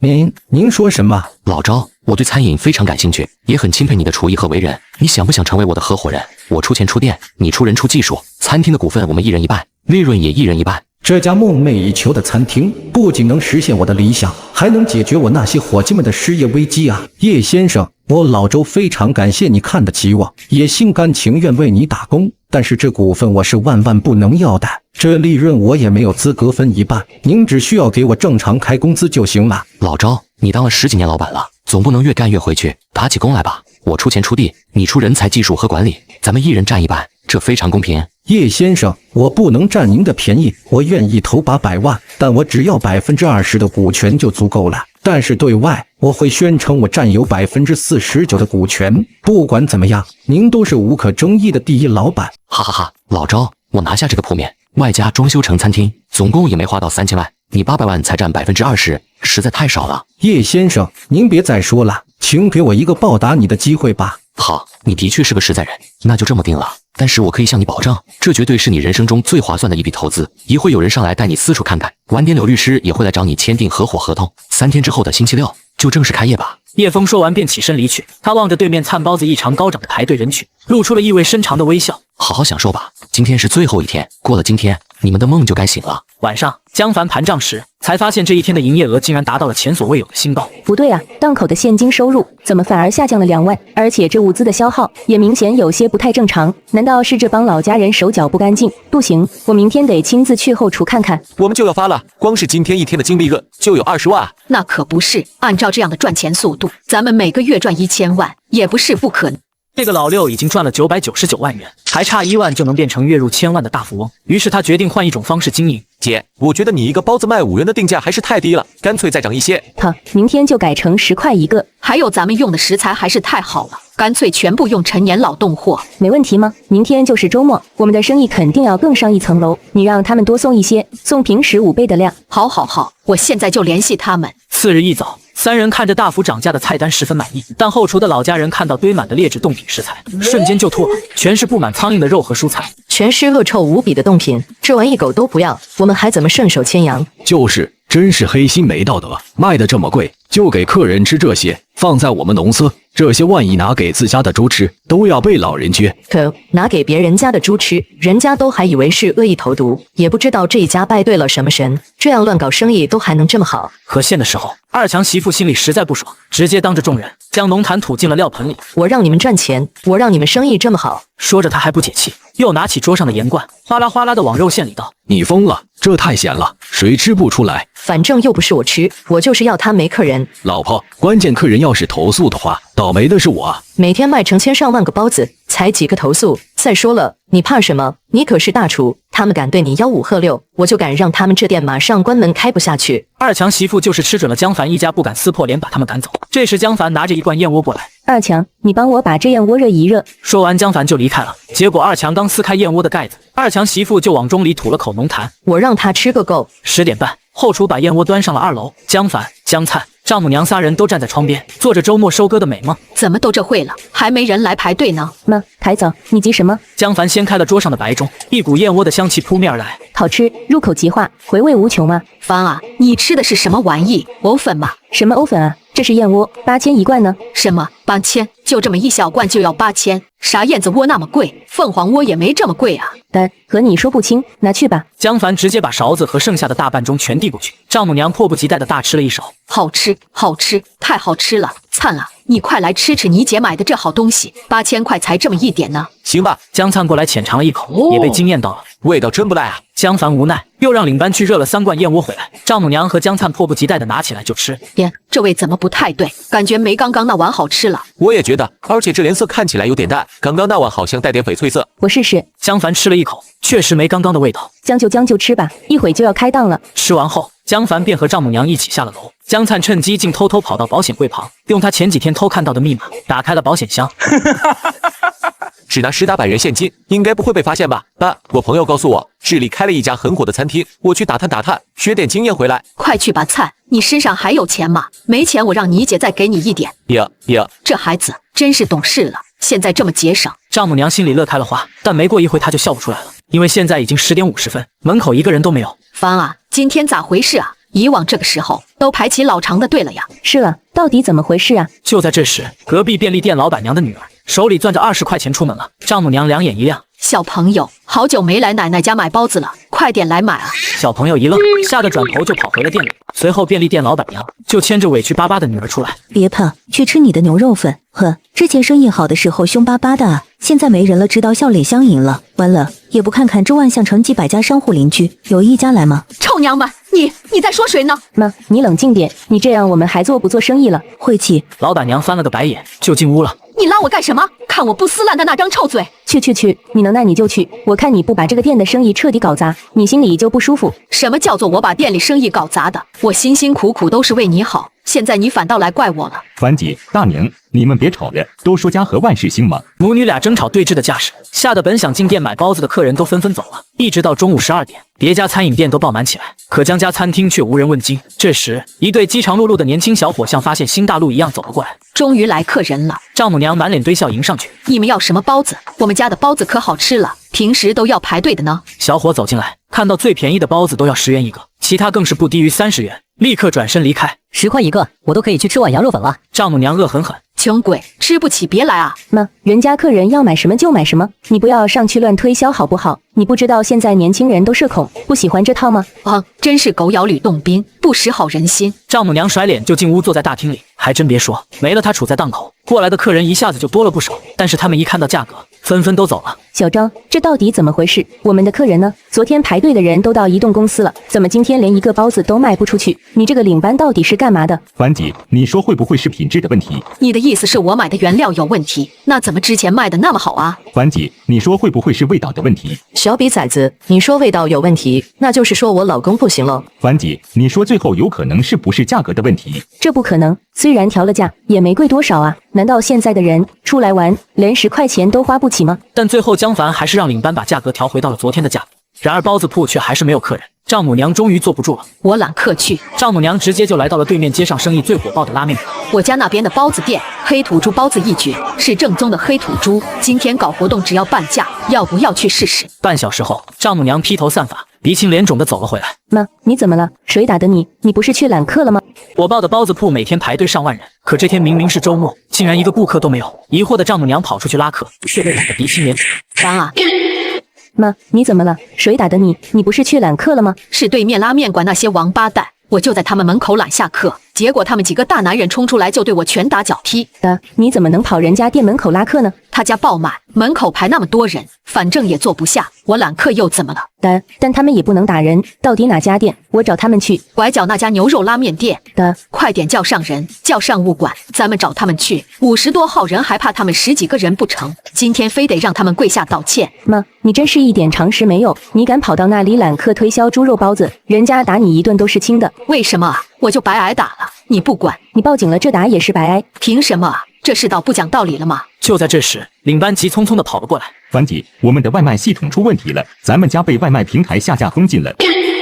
什么？为什么要下架我们的店？他们有什么权利这么做？对了，现在害我们一单外卖都没有，这个损失他们赔不赔？妈，你不懂别添乱，有时间快去洗脸，客人都被你吓跑了。江凡跟着领班来到屋里，领班为他展示了外卖终端机的后台，已经完全无法进行接单操作。怎么会这样？这外卖可是占了全店营收的40%啊！凡姐，你再看看我们店的评分和评论，屏幕上巨大的1.5分简直让江凡不敢相信。一般评分低于4分的店就属于需要避雷的商家，低于3.5的商家更是凤毛麟角。只有1.5分的商家，怕是只有他们家了。你再看看我们餐厅的评论，用户评论12428差评。大家看看，这包子里是08，绝对是槽头肉包子，避雷。吃了他家一个包子，上吐下泻我3天，差点就借我太奶。老公吃了一口就扔进垃圾桶里，你们猜怎么着？第二天起床，垃圾桶里多了2只死耗子。污蔑，他们纯粹是污蔑，一定是有人眼红我们生意好，故意刷差评整我们，会不会是老周搞的鬼？樊姐，你说有没有可能，客人们都是有味觉的呢？你这是什么意思？难道你认同这些差评吗？当然不是，我相信餐厅绝对没问题。对了，樊姐，你快拿手机看看后台里边的营业额还能提取出来不？江凡连忙掏出手机，进入商家后台。账户还有200多万的本周营业额，根本就提不出来。这200万要是真没了，等于开业至今的1大半净利润都没了。丈母娘疑惑的进来，什么提不出来？大娘，我们餐厅不仅被封禁下架，账户里200万营业额也提不出来了。什么？那黑心平台想黑吃黑吗？妈，你闭嘴！小张，现在怎么办？先打客服电话试试。江凡找到客服电话拨打过去，通过一系列复杂的转接之后，最终一位大区的商户经理接通了电话。你们为什么要封我的店？查询到的下架原因是餐厅差评和投诉太多，按规定做封禁下架处理。就算封店，你们有什么资格冻结我账户里200多万营业额？那是我辛苦挣的钱。商户提供有质量缺陷商品导致投诉，平台会先行赔付，冻结经营流水并扣除罚款金。1周多营业额全冻结，不可能所有人都投诉啊！过去1周，餐厅99.2%的消费者进行了投诉，主要问题是不干净、不新鲜、吃到淋巴，疑似使用槽头肉，请确认餐厅是否存在这些问题。面对事实，江凡无言以对，然而丈母娘却凑过来破口大骂：放退！我们餐厅用的是最好的黑土猪肉，你少污蔑我们，小心我告你！江女士，若有疑问，可到江城分部进行面谈。我马上就过来。你怎么挂电话了？让我继续骂他？你在店里待着，小张，我们一起去。我也去。你还是在餐厅看店吧。江凡说着就跟领班出了餐厅。不让我去，没我你还能要得回那我儿子的那200万？丈母娘非常生气，看到江凡和领班上了出租车后，她也跟着上了车。跟紧前车就行。与此同时，叶倩倩就带着同学来到了万象城。倩倩，参加完学校的动漫社过来都1个小时了，你家餐厅到底在哪儿啊？我都饿了。排队人最多的就是了。倩倩，你收这一身，你妈还能认出你来吗？哈哈，最好她认不出来，才能给她个惊喜。那个是不是你家餐厅？怎么1个客人都没有？可能中午客人都吃好走光了吧？先走吧，今天我们请客，想吃什么尽管点。3人一进餐厅后，二强媳妇的眼睛就亮了。那正好江凡一家都不在，可算等来大肥羊上门了。3位美女，欢迎光临，想吃点什么？由于叶倩倩可以装扮模，所以这些老家的人都没认出叶倩倩来。桌子上的2维码怎么不能用？这2维码不好用，你们还是用菜单勾吧。实际上，他第1天上班就把包房桌子上的点菜2维码全部故意破坏了，让客人无法手机点菜支付一条龙。这样一来，客人不得不用菜单，再加上包房里都没有监控，那么我这个收银员就拥有了无限操作空间。哈哈，我真聪明。叶倩倩把菜单递给2个伙伴，你们想吃什么尽管点，尽管往贵的点。看来我今天真是撞大运了啊！这头送上门来的肥羊不仅肥，而且准。2位同伴也不客气，直接点了菜单上价格最贵的几样菜。搞快点，我们饿了。好，我们一定会用最快的速度上菜。2强干活了。几个小丫头的菜，让他们炒就行了。你懂什么？你自己看吧。2强一看菜单，顿时慌了神。这些顶级硬菜都是之前厨师的绝活，我根本不会做，关键是这些材料都没用。你是不是傻啊？今天江凡一家都不在，而且那仨丫头片子看着就好糊弄。这桌菜加起来1万多块钱呢，眼看着白白到手的钱你都不要。老婆，这开水白菜可不是白开水煮白菜啊，那是用几十样海陆空食材炖煮成汤，再过滤成开水一样的汤底来煮白菜，每个大半天时间，根本就做不好的。你管他这那的，你不会，这里不是有图片吗？做个大概像就行了。比如这个灯影牛肉和外面几毛钱的辣片差不多，你拆开装盘，撒上葱花香菜不就行了？好吧，但是这菜单上还有一道澳洲龙虾，这可不好糊弄啊！我们上哪去找只大龙虾？那你先做其他菜，我出去找找看。大龙虾来了！2强十分震惊，只见2强媳妇打开塑料袋，一股扑鼻的腐败恶臭扑面而来，塑料袋里甚至还飞出了2只绿头大苍蝇。这你从哪里搞来的？广场那边不是有家海鲜酒楼吗？我过去的时候刚好看见他们的店员推着厨余车去倒垃圾。不是，这玩意都臭了，还能用吗？怎么不能用了？拿出来洗一洗，泡一泡就行了。你看这壳子多完整。在媳妇的指导下，二强只能硬着头皮准备，用廉价食材和馊掉的龙虾拼凑出一桌顶级硬菜。二强媳妇端着菜上了桌，你们的菜来喽。二强媳妇摆满包子、热菜和汤菜后便退了出去。三人拿起包子咬下一口，脸色却瞬间变了。倩倩，这包子是不是有点太咸了？俩人也不好意思直接说这包子难吃，还有股很重的臭味。怎么可能？叶倩倩拿起一个咬了一口，顿时也不说话了。包房里死一样的沉默。可能今天厨师不小心把盐放多了吧？没关系，你们再试一试其他的包子。接着，两位同伴又吃了虾包和蟹包，那叫一吃一个不吱声。今天厨师发挥的不太好，没关系，你们吃菜吧。哇，这灯影牛肉好薄啊，看起来就很好吃。但是等他放进嘴里，就不说话了。怎么样，好吃吗？好吃，而且挺别致的，能把牛肉做出豆皮的味道，这厨师真是绝了。以前只听过用素食仿荤菜的，没想到还有厨师能用肉食仿出这么原汁原味的素菜。这位厨师真是个高手。是吗？我试一试。叶倩倩夹起吃了一片，顿时脸都黑了。这玩意哪是什么灯影牛肉，根本就是豆皮辣片啊！接下来，三人又吃了鸡汤娃娃鱼、川味奥龙、冷锅多宝鱼、海鲜八宝鸭，也是一吃一个不吱声。那个我吃饱了，我也吃饱了。但其实三人都没怎么动筷子。叶倩倩很尴尬，但也只能吃了这个哑巴亏。要是换做其他餐厅，赶上这样的菜，她早就当场掀桌了。服务员结账。二强媳妇拿着二维码收款牌，笑盈盈的走了进来，加上服务费，一共是18000块。叶倩倩想给老妈江凡一个惊喜，同时也想学都市小说里的情节，来个装逼打脸，所以她就扫了码，准备付个1.8块。嘿嘿，等收银员惊诧、愤怒、狗眼看人低的时候，我再高调亮出自己的身份打脸，闪瞎众人，光是想想都觉得爽。二强媳妇早把用来收黑钱的微信小号改成了餐厅的名字，所以叶倩倩在扫码付款的时候并没有发现任何异样。微信收款到账1.8元。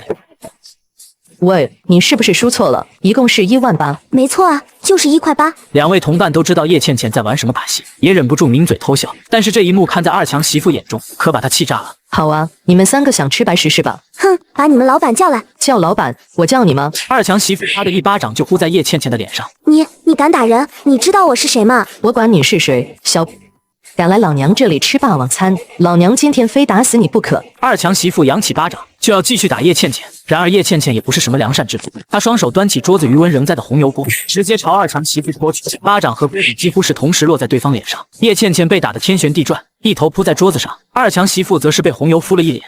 好烫好烫！倩倩，你没事吧？没事。叶倩倩强行清醒了过来，然后甩开搀扶的同伴，端起那口空锅，重重的砸向了二强媳妇的脑袋。叶倩倩连续的往二强媳妇脑门上重重的来了几下。哈！救命啊！杀人了！二强这才听到叫声，跑进来狠狠踹开了叶倩倩。老婆，可弄死那丫头！可她吃白食还打人！二强把媳妇搀扶到椅子上坐下，然后暴怒的走向了叶倩倩。你找死！等等，我失业！二强一脚踢在叶倩倩的腹部，老子管你是谁！见二强还要打叶倩倩，毛丽兰和明日香赶紧跑出包房。救命啊！打人了！这家餐厅打人了！路人们虽然停下了脚步，却也一头雾水。这时，隔壁便利店的老板娘陪女儿玩新买的玩具。大宇，你们快去救救我同学吧，他就快要被打死了！呜呜呜呜！当即站起来，跟着跑进餐厅。此时包房里弥漫着一股不可名状的恶臭气味。叶倩倩正面扑在地上，被二强一只脚踩住。二强媳妇不断扇叶倩倩巴掌。我让你吃白食，我让你打人，还敢装老板的女儿，真当我没见过她真人啊！住手！与此同时，丈母娘骂骂咧咧的独自一人回到万象城。这死江凡，我都追上去了，却还不让我一起去。我看你一个人怎么把钱要回来。餐厅外很多围观的人，爹，咋回事？怎么这么多人？里边有人吃白食，被二强两口子好一顿打，我们在看热闹呢。什么？吃白食吃到我们店里来了，真是找死！丈母娘冲进包房，同样也没认出叶倩倩，上来就对着叶倩倩跺了2脚。你们这么大的个店，怎么就欺负小姑娘呢？事情都没搞明白，你们就把人打成这样，还是人吗？管她是谁家的闺女，敢来吃白食就得挨打。我和你这个老东西讲不通，报警！看见对方掏出手机，二强两口子怕了，丈母娘急了，你敢！就在此时，江凡也办完事走了进来。怎么回事？二强媳妇当场坐在地上，开始哭天抢地，恶人先告状。表妹啊，这个死丫头来吃白食，还把我打了一顿啊！你看看我这一身，真是太没天理了。大宇，你是叶倩倩的妈妈吗？你们是？大宇，倩倩，她就是倩倩啊！什么？江凡大吃一惊，连忙弯下腰去。妈，倩倩，真的是你啊！倩倩，你怎么成了这样了？在场所有人都惊呆了，尤其是二强和他媳妇。糟了，怎么真的是江凡的女儿叶倩倩？怎么和上次吃席的时候不太像了呢？正好我被他女儿开了瓢，今天不敲诈江凡个大几万，这事就没完了。哎呦，我这脑袋哟，怕不是脑震荡了。妈，我肚子好疼，那些菜有毒。江凡当即转头看向餐桌，然后厉声质问二强：“你都给他吃了什么？”江凡发现女儿叶倩倩情况不对，当即转头看向二强：“你都给他吃了什么？”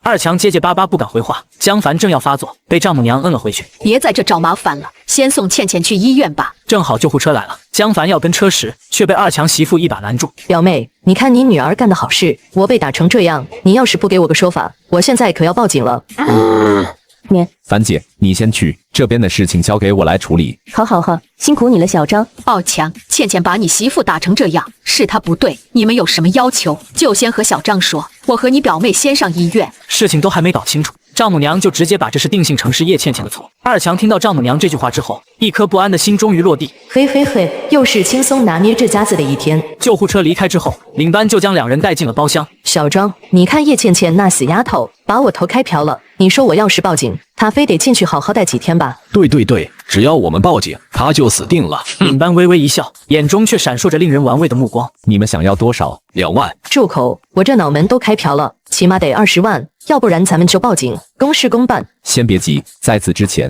我想先明确一件事。刚刚在楼下，我听叶倩倩的那2个同伴说起，叶倩倩恶作剧给餐厅支付了1块8，可为什么我在后台却没有查到这笔流水？二强夫妇瞬间慌了，然而二强媳妇反应极快，立即装腔作势，凶神恶煞的反咬一口。那就说明叶倩倩连那1块8都没付，这个小畜生真是太可恶了。是吗？那我先打电话问问樊姐，让她看看叶倩倩手机上的支付记录，然后我们再继续谈吧。说着，领班就要打电话，这下二强媳妇是再也装不下去，整个人都慌了。二强把手搭在领班的肩膀上，不行，劝你别东拉西扯的，给自己找不痛快。这句话充满了威胁，但领班却只是淡淡一笑，随即一个转身，反手就把二强倒扣在桌子上，手肘压着二强的脖子。二强憋得满脸通红，额头青筋暴突。他竟然有如此恐怖的力气！在武力的制裁下，二强和二强媳妇再也不敢蛮横了，心里直发怵。领班松开手，夫妻俩全程老老实实，屁都不敢放一个。现在你们可以提要求了，还报警吗？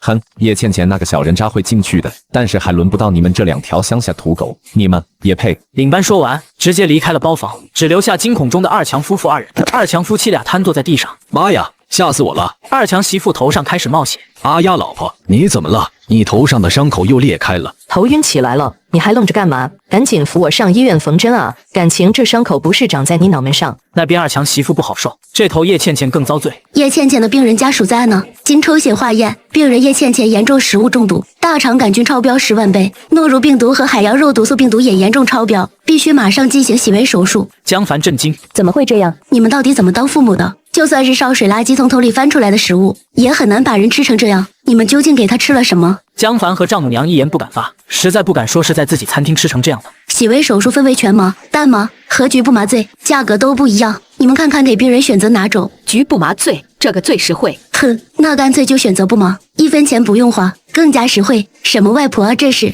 真的？还可以选择不麻吗？可以啊，就这个。护士顿时整个人都麻了。闭嘴吗？我们选全吗？丈母娘看见江凡选择了最贵，内心那叫一个失望和心疼。护士拿着单子进了手术室，白花花的钱啊，就这样浪费了。还是现在条件好了，当初我生你和江灿的时候，哪有什么麻药啊？江凡心里烦躁不已，他知道老妈在怪自己多花钱。没多久，手术室里竟传来叶倩倩痛苦的呕吐、哀嚎和大哭声。手术室的门又打开了，先前那个护士又走了出来。手术成功了吗？哪有这么快，还没开始。那刚刚的声音是？我正要跟你说，你女儿是不受麻药体质，也就是麻醉抵抗，麻药对她没用。那要怎么办呢？麻药没用，那是不是不用支付麻醉费用了？按照规定，恐怕还是要全额支付。什么？还要全额支付？你们医院太黑了，我要投诉你们！你能不能给我安静点？我正在和护士讨论倩倩手术的事，请问现在要怎么办？病人情况不容乐观，洗胃手术必须做。我们想请家属进入手术室，给病人安慰，减轻他的痛苦。好，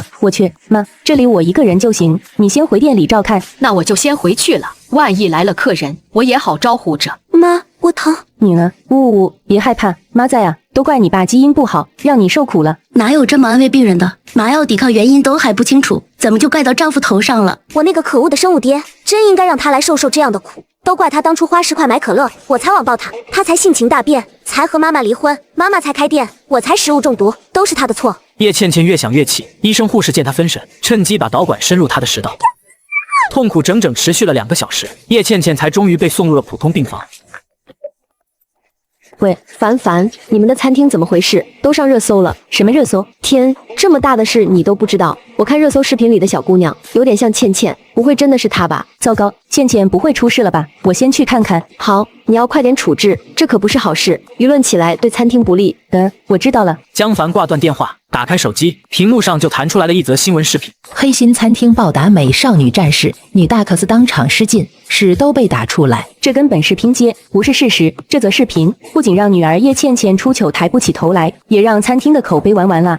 女人花200万撤热搜，结果竟把家底全搭了进去。就在刚刚，江凡强忍着剧烈的心疼，打开评论区，想看看有没有帮着餐厅说句公道话的正直网友，结果没开2堵，又被当头一棒。天哪，卢，这家餐厅太狠了！有人知道是哪家餐厅吗？急需避雷。我知道，江城金湾万象城的灿包子超级难吃，用的还是槽头肉。亲眼所见，他们厨师上厕所不冲水也不洗手。江凡只看了3条，就彻底破防了。然后他又拨通了闺蜜陈琳的号码。玲，我被网暴了，他们太可恶了。凡，你先别哭，现在最重要的是降低影响。你说的对，这些视频和新闻绝对不能让倩倩看见，要不然她肯定会疯的。玲，你认识的媒体人多，看看能不能撤掉这些热搜。能，就是要花钱。要多少？好几个平台加起来，起码200万。好，我马上转给你。江凡打开餐厅公账，发现只剩205万，他没多想，直接转给了陈琳。反正餐厅保险箱还有50多万现金，够当流动资金。只要事情压下去，餐厅正常经营就没问题。陈琳拿钱办事，半个小时不到就把平台热搜撤了。然而网络上火气压下去，现实中却没有。当丈母娘郁闷地回到餐厅时，远远就看见餐厅前人山人海，气势比中午还大。丈母娘心生，难道客流回来了？老天开眼，生意终于恢复了。等丈母娘靠近，却发现餐厅大门是紧锁着的，而门口除了围观人群，还有一群直播的人。看，就是那个老太婆，她就是网传的极品老太太。听说你卖东西缺斤少两，故意少找钱，是真的吗？听说你连小孩子零花钱都坑，是真的吗？现在这家餐厅被你整垮了，你有什么感想？滚！真打头上了，你全家。不知哪里飞来一颗没煮熟的咸鸭蛋，砸在丈母娘脸上，腥臭蛋黄敷了一脸。人群中响起哄笑，丈母娘像个暴怒滑稽的小丑。你们全都得被天打雷劈，户口。丈母娘推门直接进了餐厅，然而老家人自顾自聊天，压根没人理她，领班好心的递上了毛巾。一群白眼狼，看我以后怎么收拾你们。这时江凡打来电话，妈，这几天我要在医院陪倩倩，店里的事就交给你和弟弟了。凡啊，你放1万个心，有妈和阿灿在，店里的事你别担心，我们肯定能把店再做起来。还有吗？我考虑了一下，这几天把包子和菜品价格调回老周以前的定价，别用槽头肉和冻品了，用回土猪肉和鲜虾鲜蟹。等生意恢复，客流稳定再说，你一定要按我说的做，知道吗？好，你放心，都听你的。丈母娘虽然嘴上答应的好好的，其实根本没往心里去。以前老周的原料和价格一天才挣3、4万，现在能挣20万，让我放弃20万去挣3、4万，这怎么可能？再说今天就是个意外，明天生意肯定能恢复。然而第2天一早，餐厅不仅没迎来顾客，反而等来了市场监管局的工作人员。市场监管工作人员出示证件，有人举报你们使用过期原料和不合格肉类，请配合我们检查。丈母娘慌了神，你们是不是搞错了？我们用的都是好东西，是有人故意陷害我们。有没有问题？检查一下就知道了。完了，要是被查出问题，这店就真的完了。早知道就听江凡的，先用几天好原料撑场面了。随后市场监管局的工作人员便在后厨查出了大量过期面粉、变质槽头肉和过期调料，当场就下发了停业整顿通知书，还没收了所有劣质原料。消息传到医院时，江凡直接急哭了。江凡打电话给丈母娘，妈，你到底怎么搞的？不是让你用回好原料吗？现在店被查封了，你满意了？我就是想多挣点钱，谁知道会这样。凡啊，现在怎么办啊？还能怎么办？店肯定保不住了，我这就回去处理后续，你和弟弟等着接受处罚吧。当初就不该让妈管采购和店里的事，现在不仅店没了，还得面临罚款。倩倩的病也加重了，真是一步错，步步错。江凡回到餐厅，只能按照市场监管局的要求缴纳罚款，可保险柜里的钱早就被江灿挥霍一空。无奈之下，江凡只能把之前抵押房子剩下的钱拿出来交罚款，而江灿因为参与采购劣质原料，也面临了行政处罚。都怪你，非要用那些破原料，现在店没了，我还得被处罚，我的前途全被你毁了。我还不是为了这个家，你之前花的钱难道少吗？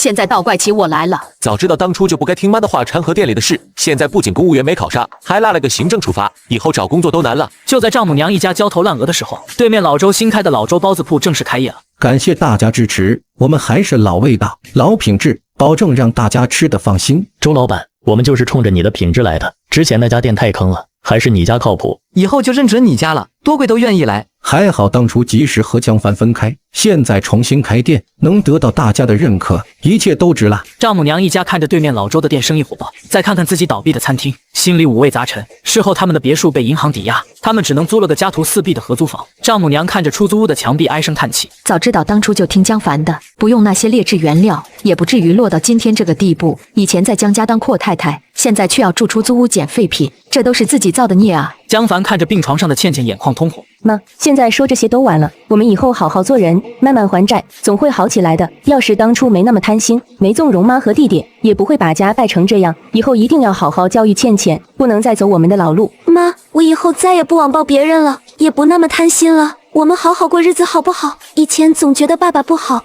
现在才知道是我们一家人太过分了。以后一定要改，好好陪着妈妈还债。现在才知道悔恨，一切都完了。你们还没开始享受牢狱之灾的生活呢。叶枫看身边的律师柳香，联系警局，开始行动吧。我要让他们接下来的每一天都在悔恨中度过。这个故事告诉我们，做人一定不能太贪心，做生意要讲诚信，否则再好的日子也会被自己亲手毁掉。而那些曾经被丈母娘伤害过的人，也会用自己的努力，活成了他永远达不到的样子。